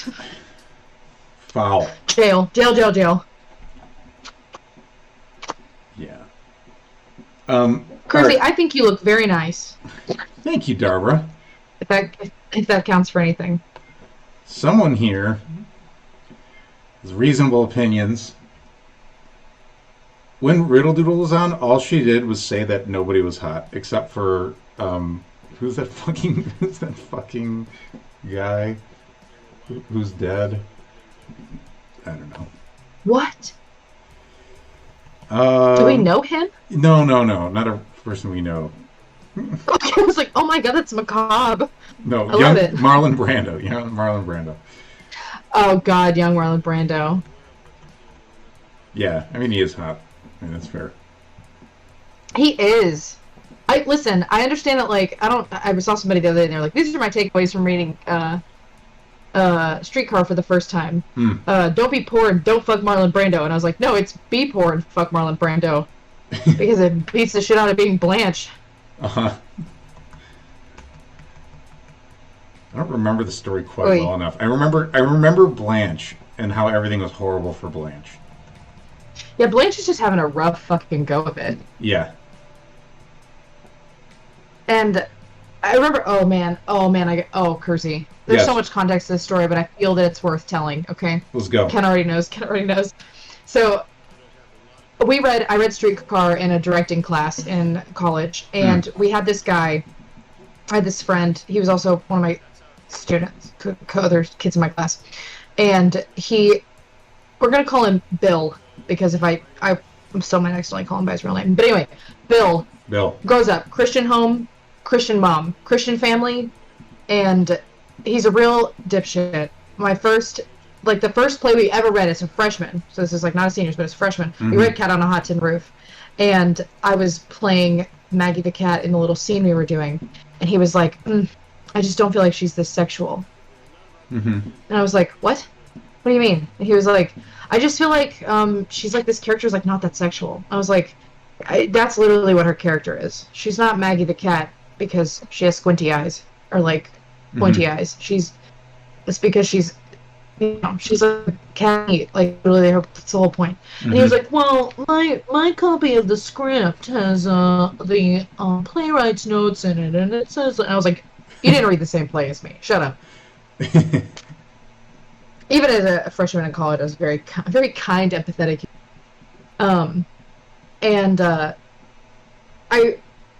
He was just, oh god, the poor boy. I think I was like a junior, or maybe a sophomore when I realized I was playing some music or whatever, and I was like, oh yeah, I was like, how do you not know this song? This is like a song literally everybody knows. Well, get this, Michael Kersey. He grows up, Christian household, only Christian music. Only. Exclusively. Wait, what did he not even listen? I think it was like, shit, it was like a Black Eyed Peas song, something like it was inescapable for the 2 years that it was like on the airwaves. Yeah. Just everywhere haunting you. And I was like, Bill, you can't, how do you not, and so I was like, all right, Bill, let me do you a solid. Let me introduce you to some good ones. So I made him like a mixtape. Back when, this is back when computers still had CD drives. Yeah. And, I was like, I made him a mixtape and I was like, you'll like this, and then he would try to like show me Christian music, like his sort of like quid pro quo, and I was like, you don't have to. You really don't have to. I'm good. Please don't. Yeah. And we were seniors, so we were indirecting. At this point, he and I had a huge falling out. We weren't anymore. Well, we were never really friends, but he wasn't a pet project of mine anymore either. And nobody in the department liked him, and he was just like, pariah. And we were reading Streetcar, and the director said, we were reading the description of Blanche, and it says that there's something about her that's like a moth. It's in the stage directions, it's in the script. And we all sort of like looked at each other and we were like, yeah, does anybody know what that means? Yeah, we don't know what does that even mean? And our director was like, well, think about it, like, what are some characteristics of moths? And we're like, oh, well, they're really delicate. We're like, well, they're very papery thin. They're very like, white and antique looking. There's very, and then finally we were like, oh, we get an idea here. Like, we're starting to see like, okay, Blanche is sort of like a moth. There's something like antiquated about her and delicate and like fragile and, soft. And so we're like, okay, cool. And one of the things we were talking about was Blanche is always reaching for something that she can't have. She's reaching for a time that doesn't exist anymore. And Bill pipes up and says, oh, like a lunar moth. Okay. And we're like, what? And he's like a lunar moth, like they fly towards the moon. And I'm like, it's a lunar moth. He's like, no, it's a lunar moth. I'm like, all right, Bill. And where I'm sitting, Bill can't see me, but the director can see me. And somebody asked Bill, they said, well, how do you know so much about moths? And out of the back of, behind Bill's back, I reached up and did the Buffalo Bill, thing. And I got, the professor was very displeased with that as a rule. He was like, please stop, and laughing. And I don't know, I think about that all the time. I don't know why that lives in my head rent free, that like moment. I have like a too much empathy for people who are fucking clueless and like arrogant in their cluelessness. But I think that's because on some level, Kersey, aren't we all arrogant in our... I think so. Some people don't believe in themselves, and that's a different thing. Yes. But I don't know which is worse. Do you? What do you think? I'd rather be a little bit arrogant and clueless than not believe in myself, actually. I'd rather be wrong I'd rather be wrong and a dumbass, I think, than not like think I'm awesome. I mean,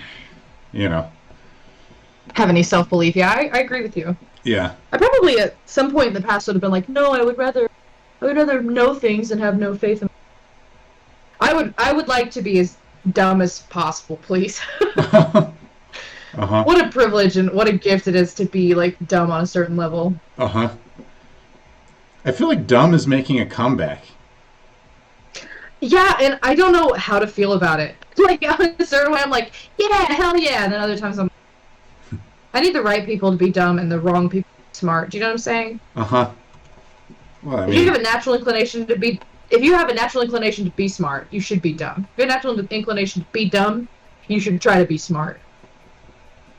it's kind of like a true neutral. So it was the Buffalo Bill because like he's keeping mom. So they were like, well, how does he know so much about mom? I was like, oh, because He's keeping. Sorry, you're clipping. Your audio clipped a little bit. You said he's keeping moths. I've never actually seen that movie. you've never seen The Silence of the Lambs. I know.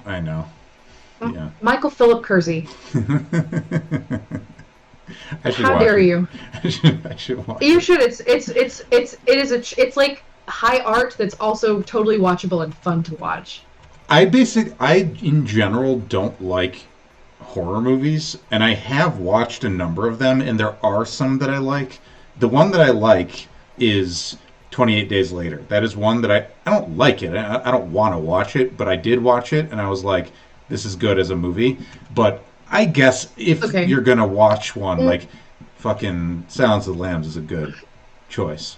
Not to split hairs here, Yes. but I would classify it much more as a thriller than as a horror. You classify Silence If of the you Lambs if you as more of believe a- in that, Yeah. a thriller, yeah. Yeah, If you believe in that sort of distinction. I do. No, I do. I love distinctions. This is Philosophers on Twitch playing Flight Simulator. We love distinctions. Absolutely. Okay. Yeah. Yeah. Okay. For sure. Uh, Yeah. It's not like scary. It's a little like not like horrifying and like, oh god, that's so gory, but in the sense it's like, oh god, people could do this to each other. It's sort of like, yeah. I know. I won't bore you with my Silence of the Lambs recap hour. It's very good. Suspenseful, yeah, is a very good word. Therosis is right about that. Totally. I don't know, did anybody ask me anything? I tried not to read the question. Oh yeah, we got a bunch of them. I actually was just going to try to get to that. I knew if I read them, I would come off rehearsed. Right. No, you have that actor instinct. I totally know what you mean. Okay, let's just rattle through them. Top 3 dinosaurs. That's easy.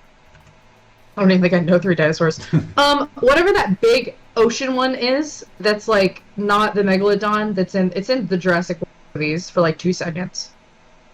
You know what I'm talking about? It looks like a sea turtle, but like with a huge, terrifying mouth. Yeah. Oh, it's like a dragon turtle. I don't know what it's actually called. Yes. Yeah. That thing. Yeah. Cool. That thing. I'm a big fan of the little tiny raptors. I don't remember what they're called. Those little, like they're like teeny tiny. Like you hold them in your hand, they're like chickens, basically. That's small. Big fan of one of them. I don't think that's real. They're like chicken sized. I'm pretty sure. You mean like a rat? So a velociraptor is like. No. No, I know they're big. They're like little. They're like little. They're like the ones that eat the guy in the first Jurassic Park. The fat guy. The fat guy gets eat. You mean the ones that have the like the like. You know what I'm talking about?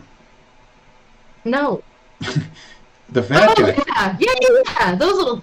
Yeah. That's guys. But those aren't the size of. This is what we're doing. I'm philosopher chat.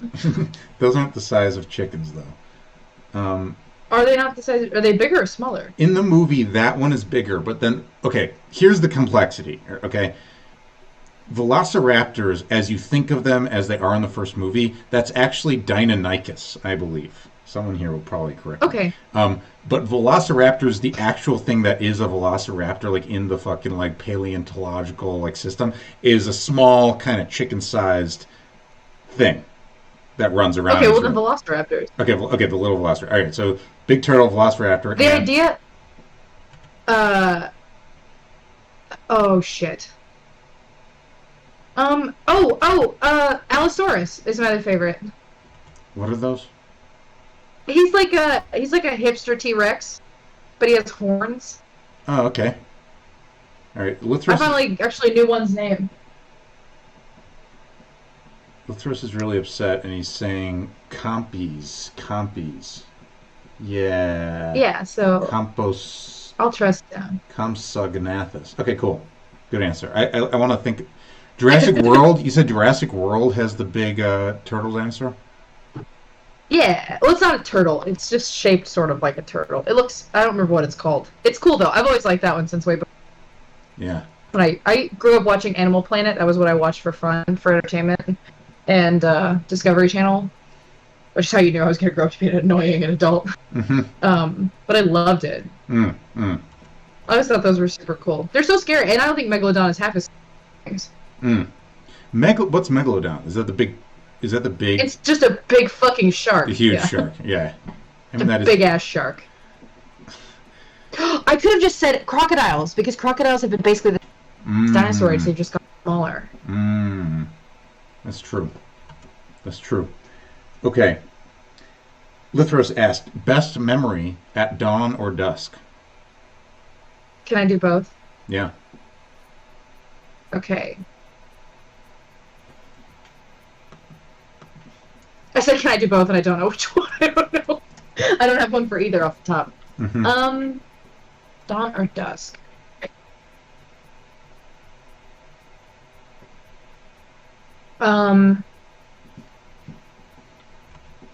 For dawn, when I was... I feel like I just keep talking about college. It feels like... But this was a good moment. Anyway, you're not that old. If you were a lot older and we're always talking about college, it'd be a little different. But you're not that long out of it, so. Okay, that's fair. Thank you for that. Yeah. I feel much better. Oh, this is also like, that was the last time that I had like a real, like a tribe, you know, until now, which feels really good.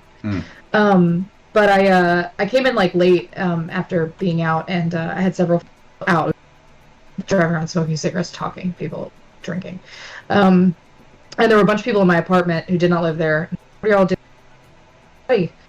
And because I was just excited to have company and have my friends over, I was like actually really excited. Sorry, let me interrupt you. You're clipping a little bit in the audio. Does anyone here have any knowledge of audio such that they would have a theory about why that might happen? Did I just stretch the cord out? I don't think that would be how that would happen. But you seem so morose about it. Let's see, Lithros thinks it's internet. I was wondering if it was like... It might be my internet.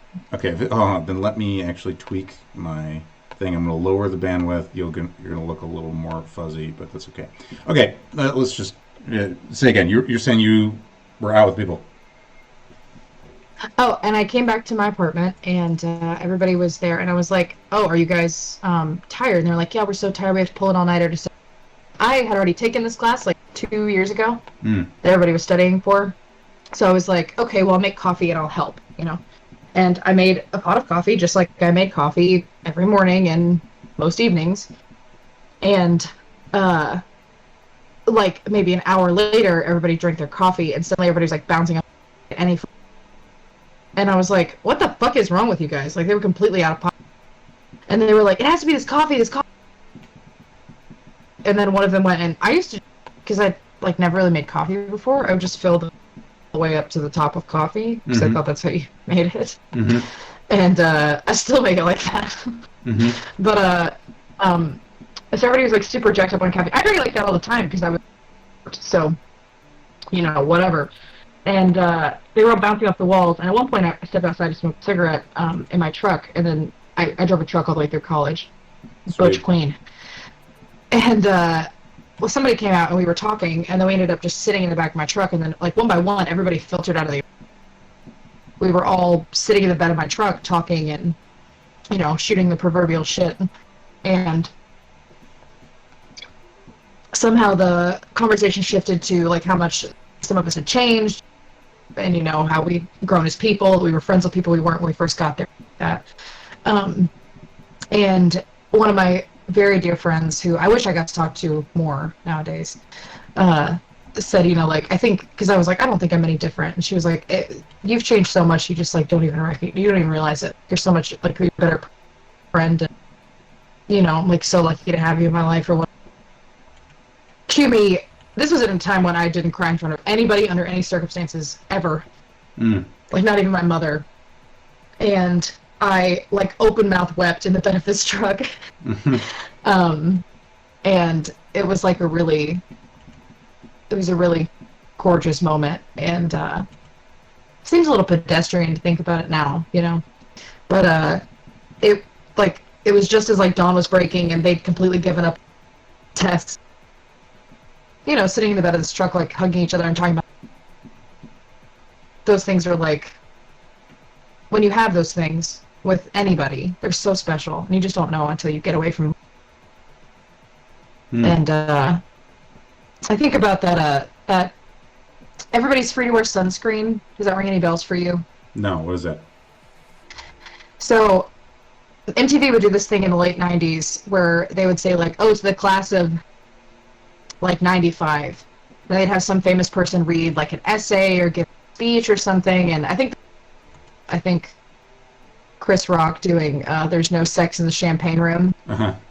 But there's one that's everybody's free to wear sunscreen. And it's an essay that was written for the Chicago Times a long time ago. And it's just like a lot of advice. It's like you can wear sunscreen. That's like science. But the rest of this is just like my own meandering experience.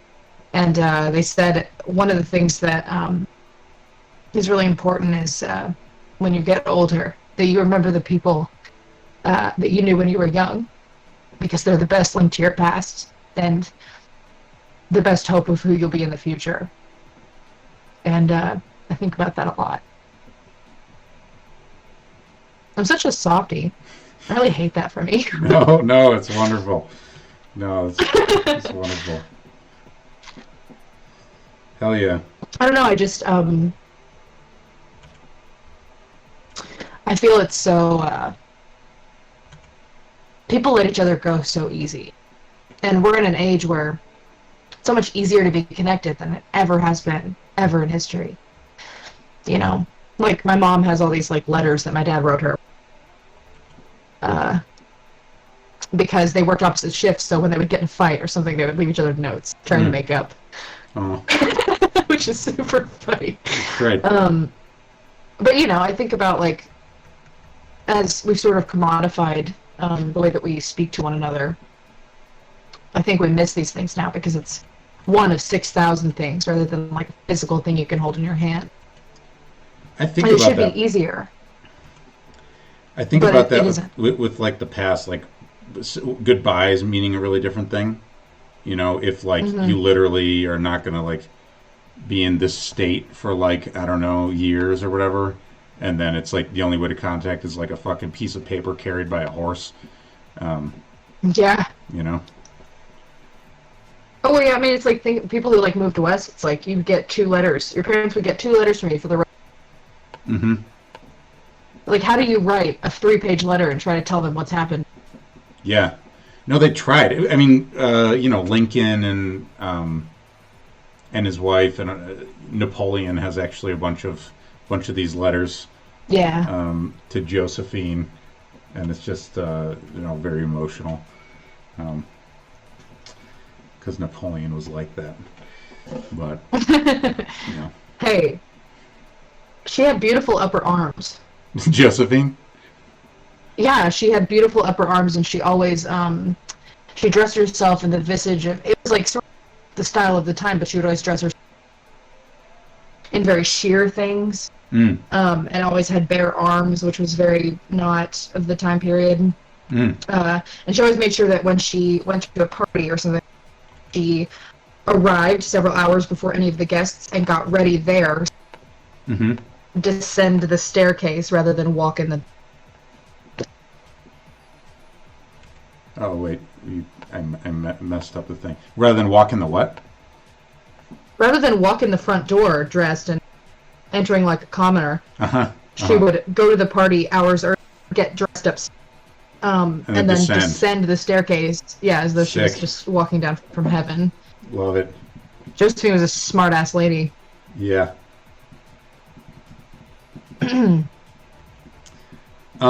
Famous sentimentalist Napoleon. No, totally was. He's like, he's like talking about like how like she never writes him enough, and she, you know, her marble stare because he like knows she doesn't love him anymore and like shit like this, and it's like Oh god. maybe he's just being like dramatic, like or not. I It's just hard love to that say. Napoleon is like an overly emotional manlet who's also like one of the like that dichotomy is just I love it so much. Yeah. I love it. Let me look back at my questions here. We got top 3 dinosaurs. We got the best memory of Donner Dusk. 3 spots in your apocalypse bunker. You can take anyone. Who do you take? I could take anyone. Yeah.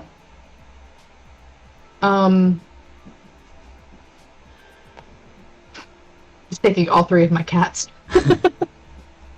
I'd probably take Joe Rogan for fun.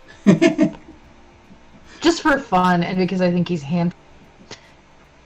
And you didn't hear that. He heard it. And probably Survivor Man. No, the other guy. The one who's a little more serious than Bear Grylls. If you're a little more discerning with your survival TV. Yes. And David Lynch. David Lynch, the director. Yeah. Just to talk about movies. I just want to watch him walk around and be a fucking weirdo. Listen to me. I am so over artists. I want my artists fucking weird, freaky. I want them to talk about, like, Alan Moore is a wizard. You know what I mean? That's what I want. Alan Moore, like, the guy who directed The New Watchmen, fully believes that Alan Moore put a curse on him and on the show. Right, I've heard That's what I want out of an artist. I don't want, the stars, they're just like you. Fuck that. No, they're not. I want them batshit crazy. This one, like a Kanye fan. Yeah. Because it's like, is this man completely unhinged? Should he have access to Twitter? God, I hope so. You know what I mean? Ethically, I'm not sure. But for my soul, I want him to, you know? Totally. And it's like those things that I'm like, yeah. And like David Lynch is everybody's favorite artist's favorite artist. You know what I mean? Right. Like, I'm a huge, stinking, disgusting piece of shit Nine Inch Nails fan, and like Trent Reznor talks about all the time that David Lynch, that he saw Eraserhead and Eraserhead, basically, in the sense of like using noise and sound rather than using like music, like structured music as we think of music. And I was like, David Lynch. And I watched Twin Peaks last year. Due to the David Lynch fandom, but I am completely obsessed with him. And, you know, I would love to see what that man is like just when he's hanging out. You know? Yeah. Like, what does he do on like a normal Tuesday? Like, does he drink oat milk in his cereal and just pet his dog? I don't know. Right. I do wonder this about That's Kanye. what I want. I wonder this about Kanye because he does say, I mean, you see him doing all this weird shit, and his, as far as we understand, his normal life is kind of crazy, but he also has made comments to the effect that, like, I invented Kanye West, that, like, Kanye West is a character in some sense, and so part of you wonders. Yeah. Part of you wonders. You know? I agree. Absolutely. Brooke, I have no And I idea love what the that. points on the side thing is. I don't know what that is. Yeah, it's a good answer. Joe Rogan. I just think he'd be like, you know, I got some muscle, and being the only woman, I've got so well besides me. I don't think anybody can control him. Wait, let us try something. If you move your mic a little bit further from your face, because you are clipping a little bit, the other. I wonder if that will be better. You might need a. I guess how the hell are we even wrapping your hair? Okay, let's try it. We'll see if that does anything. Are you religious? I noticed your earrings, and also someone asked best book in the Bible. So these are my Billy Idol earrings. They have very little to do with Jesus, sort of as a belief system. I like to wear one cross earring because it makes me look punk rock. Or something.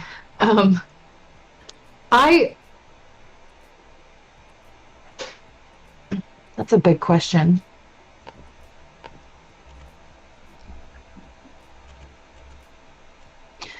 I think I believe in God. I think I believe we've got him all wrong. I was raised, one side of the family is Southern Baptist, or Missionary Baptist, Southern Baptist. And the other side of the family, I was raised Assembly of God, which is like diet Pentecostalism. So, no denim skirts, but lots of speaking in tongues. So, I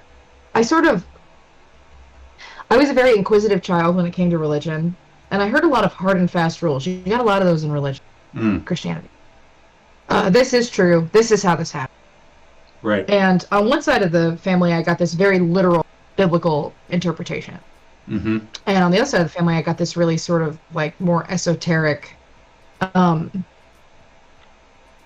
like interpretation of the Bible. And I found that very confusing. And I was quick to pick up on the sort of like things that didn't match up there. And I've never done it. I've never spoken in tongues. And don't ever probably think I will. Cool if I did though. Actually did it instead of just, a lot of people just made noises and that counted. I think I would have probably stayed a believer a lot longer, except I asked questions a lot. I had a lot of uncomfortable questions out of the mouth of a child. And rather than somebody saying, okay, let me get you some literature to read, or let me help you interpret, this is what I think it means, I was just kind of told to stop asking questions. And that did not sit well with me. Because I felt, my parents talked to us like adults, and they were very clear about, they believed that we could understand things, and we could ask the right questions to help us understand things. So, to have adults just be like, oh, that's just not a question you should ask, really was not a fan of that. And I read the Bible cover to cover when I was in the 8th grade with the intent of trying to figure out how I felt. And I don't think I absorbed a tenth of it because I don't remember basically any of it. I think I did it kind of just to say that I'd done it. Right. But I kind of just was like, all right, I'll come back to this later. I'll come back to my eternal soul at a later date. And I did come back to it, I think, in the last several years. I'm sort of writing a novel right now where I'm writing a biblical apocalypse of sorts.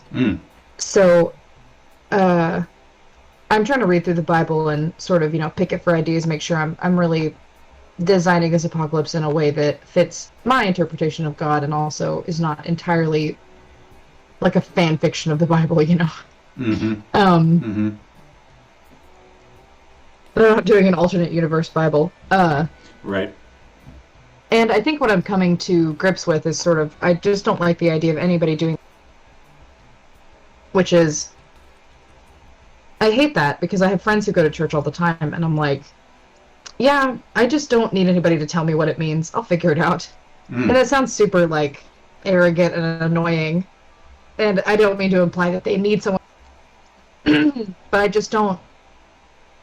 I would much rather read it, and I feel comfortable at this point in my life interpreting any kind of literature or text myself. I don't need the Spark Notes. I'll figure it out. And like something that really struck me that had never, when I was reading it this past time, is like Eve. The name Eve is basically like a direct translation to the word life. And I'm sure everyone is, I'm sure someone somewhere, a biblical scholar, would tell me that that's not really true. But I did read that a couple places. And so in my head I was thinking, okay, well, if you have to take the choice, or it's like in order for you to live, life literally is going to force you to sin. Right? Because life did do that, if you want to, be literal here. So, I don't know, things like that are super interesting to me. and I'm really excited to go through and give it like read, take notes, pay attention, and I don't know. I like it. I'm interested to see where I end up feeling about it, but I do feel like God is real. I'm like,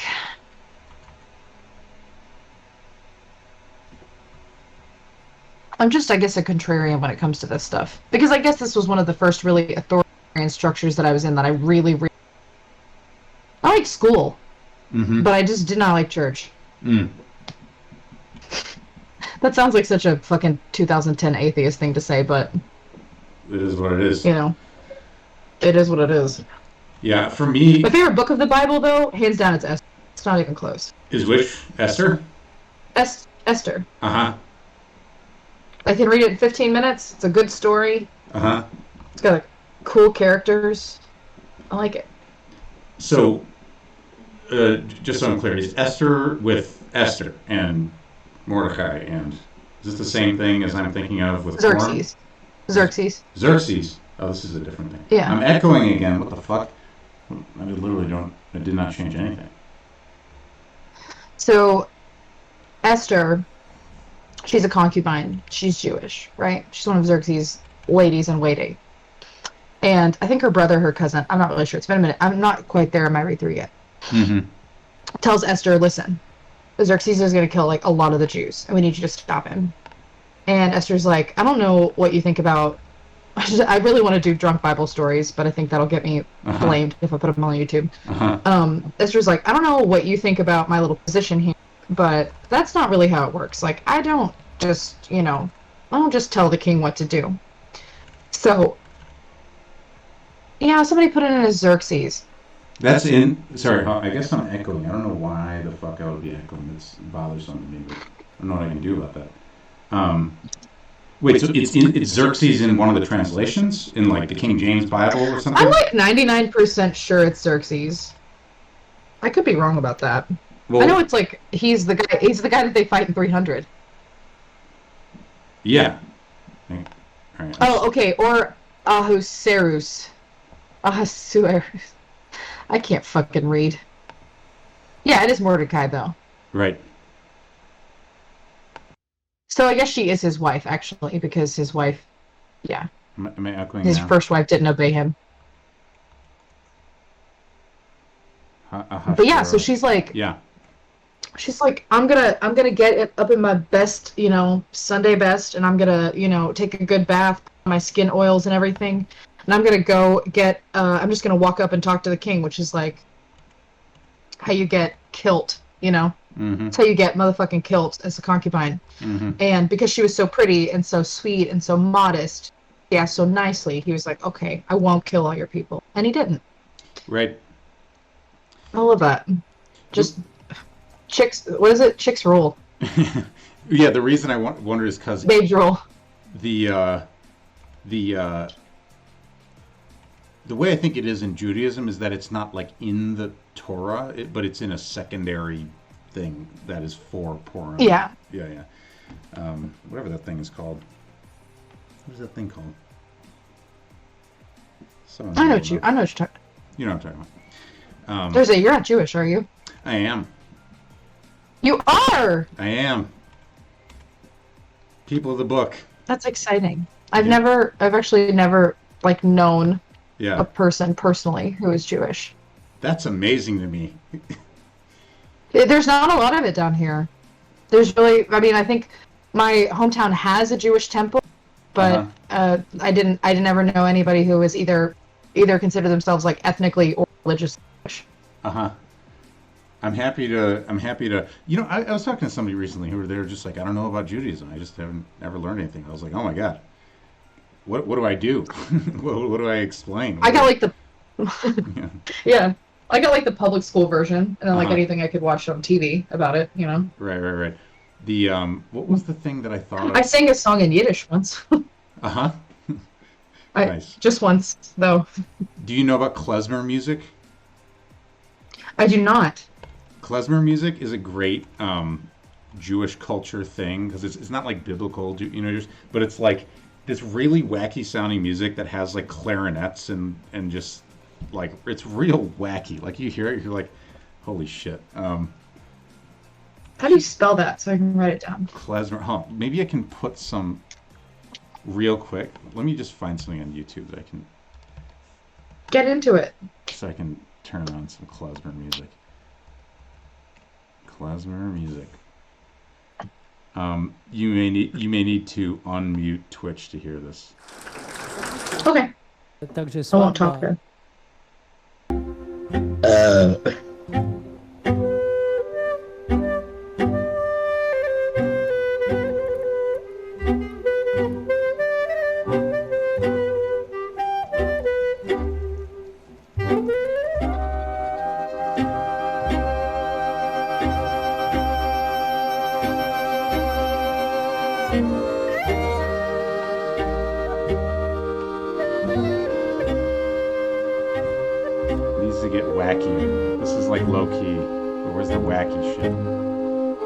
I love the strings.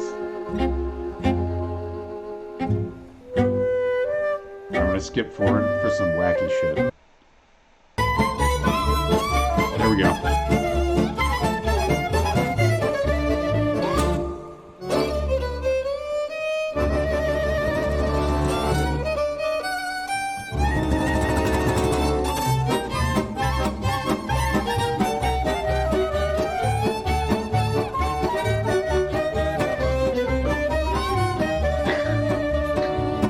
Anyway, there you go. I can only play so much of it so I don't get a copyright strike, but you get the idea. Yeah, I love it. Yeah. There, we did some work on behalf of the Jewish people. I feel good about this string. I wanted, it's like dance music. Oh yeah, no, people get trashed. Totally. No, it's party. Trashed. Oh yeah. I love it. This is a thing that apparently I haven't personally spent as much time around like Orthodox Jews, but apparently Orthodox Jews like really drink. But you know, I love that. You know, as part of celebrations and stuff. It definitely is a. Yeah, he says go to an Orthodox Jewish wedding. Yeah. I should do that. Oh, how do I get rid of this? Get married. Well, you're not Orthodox, but. Find me an Orthodox Jewish person who's getting married, and I will go. Totally. I feel like, did you pause the game, or did you just not wreck the plane? No, I just didn't. When you're going straight, it doesn't do too bad. If you go off from straight, you start having problems. But you can kind of cruise in the ideal case. Gotcha. Okay, let me see about these questions. So we got the dinosaurs, got the dawn of dust, got the apocalypse bunker, got the how you ended up on Twitter, got the DIY skills question, got the how old you are, origin of the gas station Barbie name. I love this question. I got this on an AMA one. Mm-hmm. It makes my little heart so happy. So, I'm a smoker, as I'm sure anyone who's actually watching the video knows at this point. So for whatever reason, me and everyone in my family who smokes have the same disease where we're like carton. So we just buy packs every day, which is not cost effective, but I think it mentally makes us feel like we could always, even though we won't, and we know that. That's sadder than I meant it to sound. Anyway, I spent a lot of time in gas stations. Uh-huh. I'm also like a big slut for sweet tea and Dr. Pepper, not at the same time. And honestly, pretty much all of my favorite foods I can procure in a gas station, either in the hot box or just on the rack. And so when I was in college and just my whole life, basically as long as I've been able to, I've been going to gas stations. Excuse me. And my real name is Darby, for anyone who didn't know. And I was a very small 5-year-old girl with blonde hair whose name was Darby. And you can guess what people called me a lot. Mm. So I got Darby Barbie all the time. And it really used to annoy me. And now I'm like, Darby, you should just been chill with that. Should just been cool with that. Should just let that rock.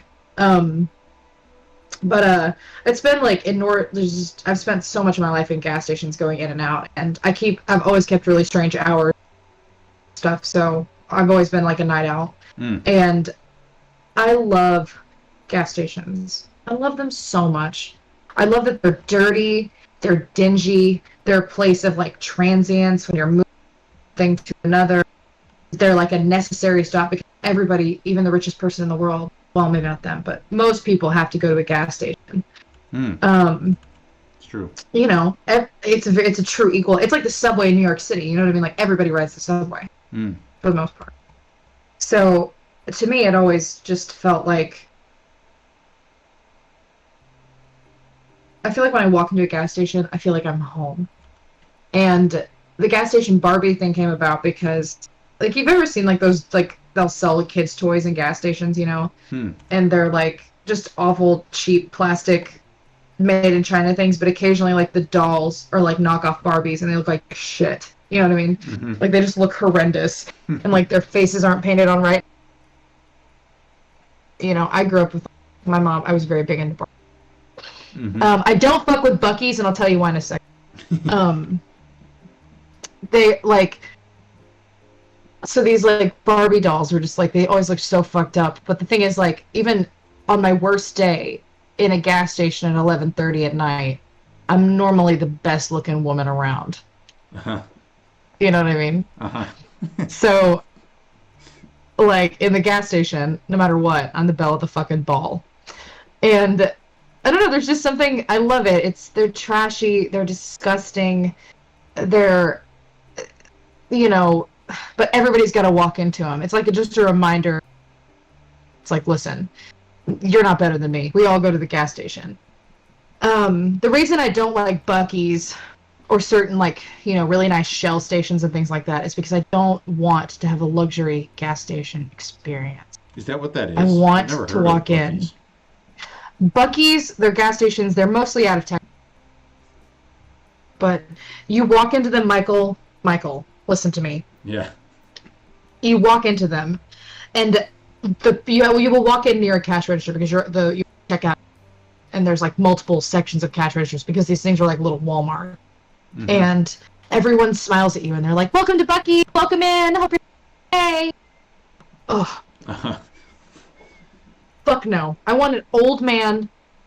I want the old man from fucking No Country for Old Men with the coin toss to be the guy who greets me at a gas station. I want some, like, former addict woman who, like, you know, hates me. You know, like, I'm not going into a gas station because I have a luxury experience. Fuck that. That's ridiculous. And they're like, and they have, like, pulled pork sandwiches and, like, they have Buc-ee's brand clothing and it's, like, a big section. It's, like, a big section of clothing. It's not, like, two little racks. Okay. It's like they're like the Walmart of gas stations, and they're disgusting, and they're disgusting in the sense that they're like sanitized. Nice. Ugh. I don't feel like I'm gonna get. Go ahead. No, I was just gonna say I think I know the type of place. I might have stopped at one when I used to take a bus, as a bus stop. Yeah, like with the big clothing section is what. Yeah. Yeah. And it's like, buy all your Texas shit here. It's like, no, listen. If I don't feel like I'm going to get stabbed when I get out of my car, when I walk into the store, when I grab my drink, checking out, when I go back to every, you know, like process. If I don't feel in fear of my life and also closer to God than I've ever felt in my, like, ever, then I don't want it. You know, I don't know. I've always felt closer to God in a Waffle House or a gas station than I ever. I don't know. We're still. Your mic's clipping a little bit again. I think it was actually working when it was around your head. No, it's all good. Okay, is that better? Yeah, it is. Do you have to speak so passionately about gas stations? No, it's good. It's good. You got a thing. Is there one is there like a particular gas station you like, a gas station brand or something? Or is it all kind of within a category? So, I don't know if this is like common up there, but down here we normally refer to gas stations, if they're not a chain like an Easy Mart or like a Quick Trip or something, we refer to them by whatever gas they sell. So if it's a Valero gas, we call it a Valero.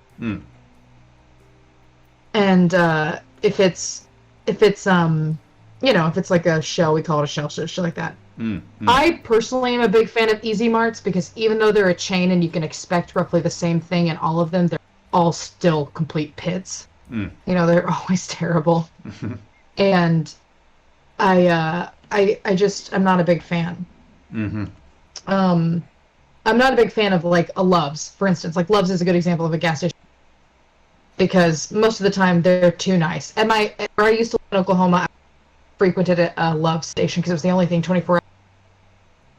And I ended up best friends with all of the gas station guys. One of my favorite moments. It's like such a stupid little thing, but I went in to get like a Dr. Pepper or whatever, a Diet Coke or something. I don't fucking. And I put a top on it, and I just went up, and that was all I wanted. Said, this is it, and he said, "Oh, ice is free," and I was like, "I've got soda in here," and he was like, "Ice is free," and I was like, "Oh, okay," just took. They do that sometimes. Just let me take a drink, just like, yeah. I've been to Ardmore, actually, Bungo Man, and well, Ardmore is a lot nicer than Durant, which you wouldn't think, but it is. And I don't know. I only ever went to one gas station there. Paperwork to get processed or something. So I don't know. I haven't frequented the gas stations in Ardmore, so maybe the Loves there. For the most part, Loves tend to be sort of run pretty nice. Yeah, Durant is not nice. I didn't know I had another Okie in here. This is lovely. Yeah, and for the record, Lithros, I really do. I don't look for dangerous situations, but I just like to be in places that don't feel. I think part of this is a class thing for me. I hate to feel. I went to a very rich junior high at the time that I was poorest in my entire life. So at the time, where you're figuring out how you fit socially into the ladder. It was the poorest and ugliest I would ever be ever. And I think what sticks with me out of that experience is this feeling that I remember. I'm sorry, I feel like I'm rambling, but I went to a banquet in the 8th grade. They brought us to a big science banquet or something. I wasn't even good at science. But they had they had all the 4 forks and 4 spoons and all that. I mean, it was why were they throwing this shit for 8th graders? And they had a little bowl when we first sat down. I was starving because we'd been there all. And they had this little bowl of white chocolate roses, dope. I grabbed one, and then I realized it was butter,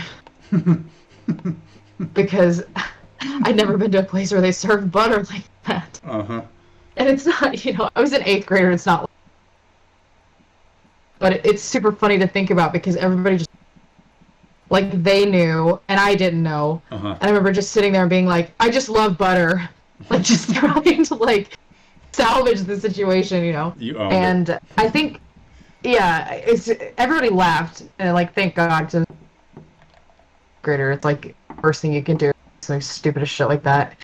And I absolutely would as well ever ask. But I think about stuff like that, and I wonder, how much that affects me, because I think now I hate to go fancy, expensive, because I can't afford it, or because it's not nice, or because I enjoy it, but because I just can't ever. It's I can't ever sit with myself. I can't ever be comfortable. And I feel like I said this to one of my friends in college, and he keeps swearing he's going to put it in a book, so I've got to put it first. But I always said, I feel like it always felt like there was something cheap about me that wouldn't come off. That wouldn't what? Something that wouldn't come off in the wash. Something that no matter how much I scrubbed or changed how I dressed or changed how I talked or cut my hair or whatever, that I'll always feel cheap. And I'm fine with that. I'm really finding a way to embrace that recently. And I'm fine. It's cool.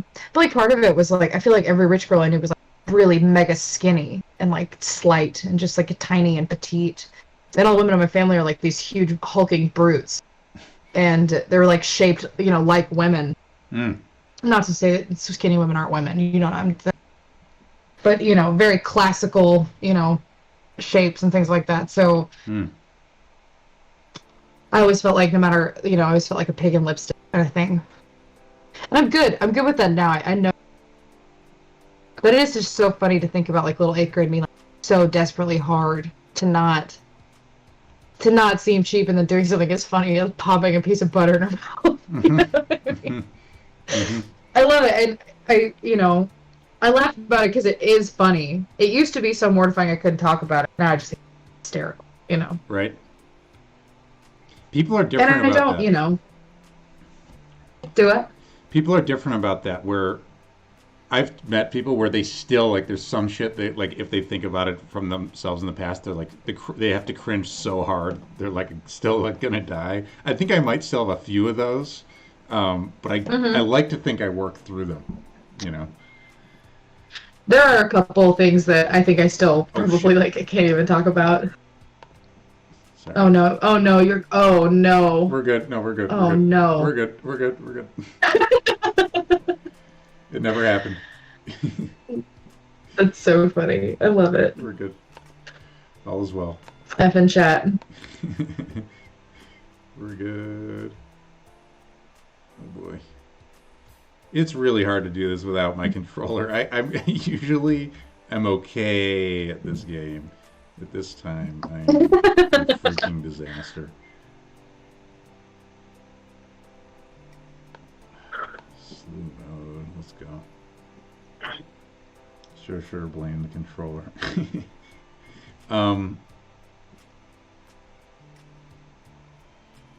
Hell yeah. I mean, I guess, well, we've got a few minutes left.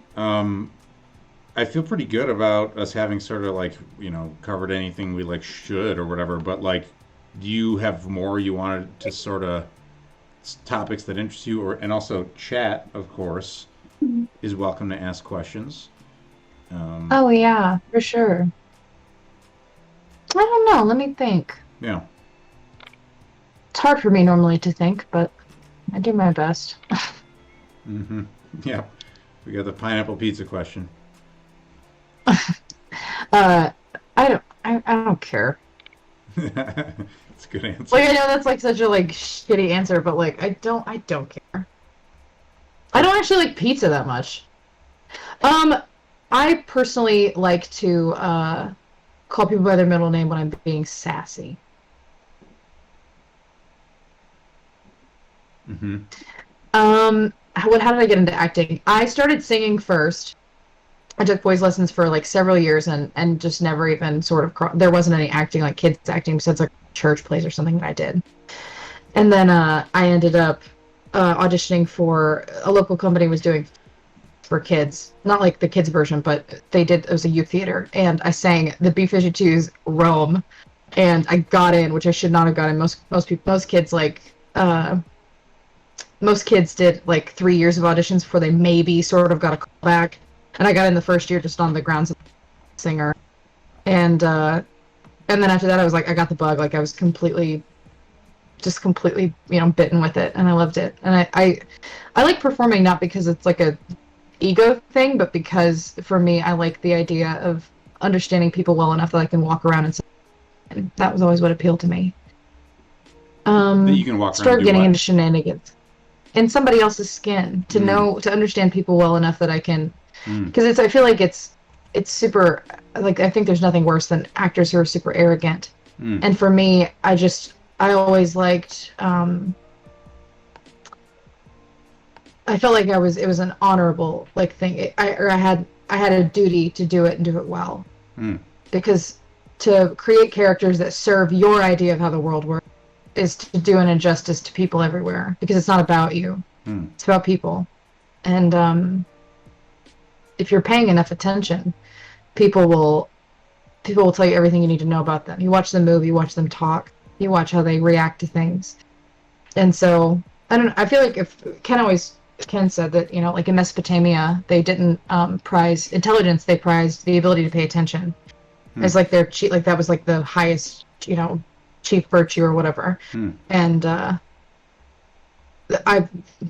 feel I would have fit in very well there, because that's what I like to do, is watch people, pay attention to people, get reads on people, things like that.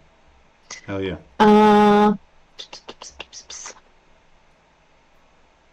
What else did anybody ask me anything? Me getting into shenanigans as a kid. I was a very good kid, believe it or not.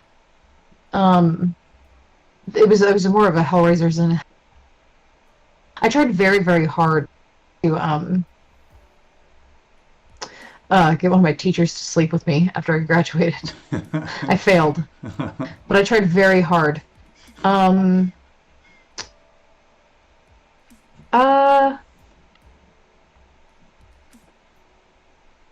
favorite poet. Everybody's gonna hate this answer because it's gonna like out me as like a sort of casual, but I really liked Bukowski because I feel like he I like sort of plain language poetry where I know that's like what's the point of it being poetry then, right? But I don't know. I like somebody who speaks a language that I grew up listening to men talk all the time, like all the blue collar men. That my dad was like president of a union for like a factory, and you know, I grew up listening to a lot of rough man talk. And Bukowski seems to use rough man talk to get across poetic images, and I think that's really cool. I think that's what I like about him a lot. My favorite poem, though, is The Second Coming by Keats or Blake. I can't ever remember. My favorite teacher, gun to my head, was probably my high school English teacher.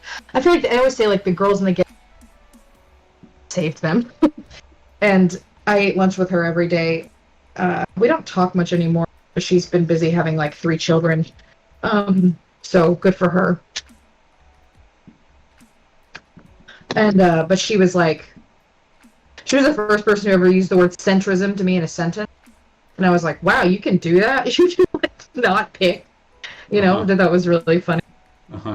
And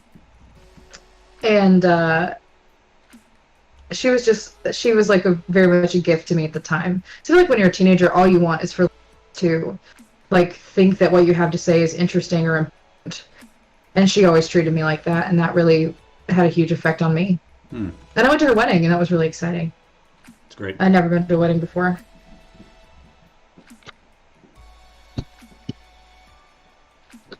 This has been so lovely, Kersey.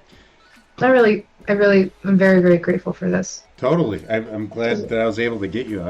Because I knew that you had some previous times had some other commitment or something. I was like worried, but totally glad to chat a little bit. I actually did not sleep at all last night.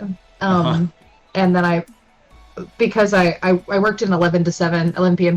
shift, and then I came home, went to sleep, and then I woke up at 7 p.m. and I was supposed to not do that, but I slept too late. And so when I went to work today at 8 a.m., I had been awake since 7 p.m. the night before. And then now shit. I've been awake officially 26 or 27 hours. Well, we are about at our time, so why don't we get you to bed, Darbra? It's very sweet of you. It was totally worth it. I was like, I won't cancel because I want to be here, and this was I love watching the stream. I don't get to watch it super often all the time because it's just like my schedule's just now starting to get regulated enough where I do things like weekly, but love it. Oklahoma is the South. Oklahoma, Arkansas, Texas, Missouri, Louisiana, Alabama, Georgia, maybe Florida, and at least the eastern half of Texas. That's South. That's the South. There we go.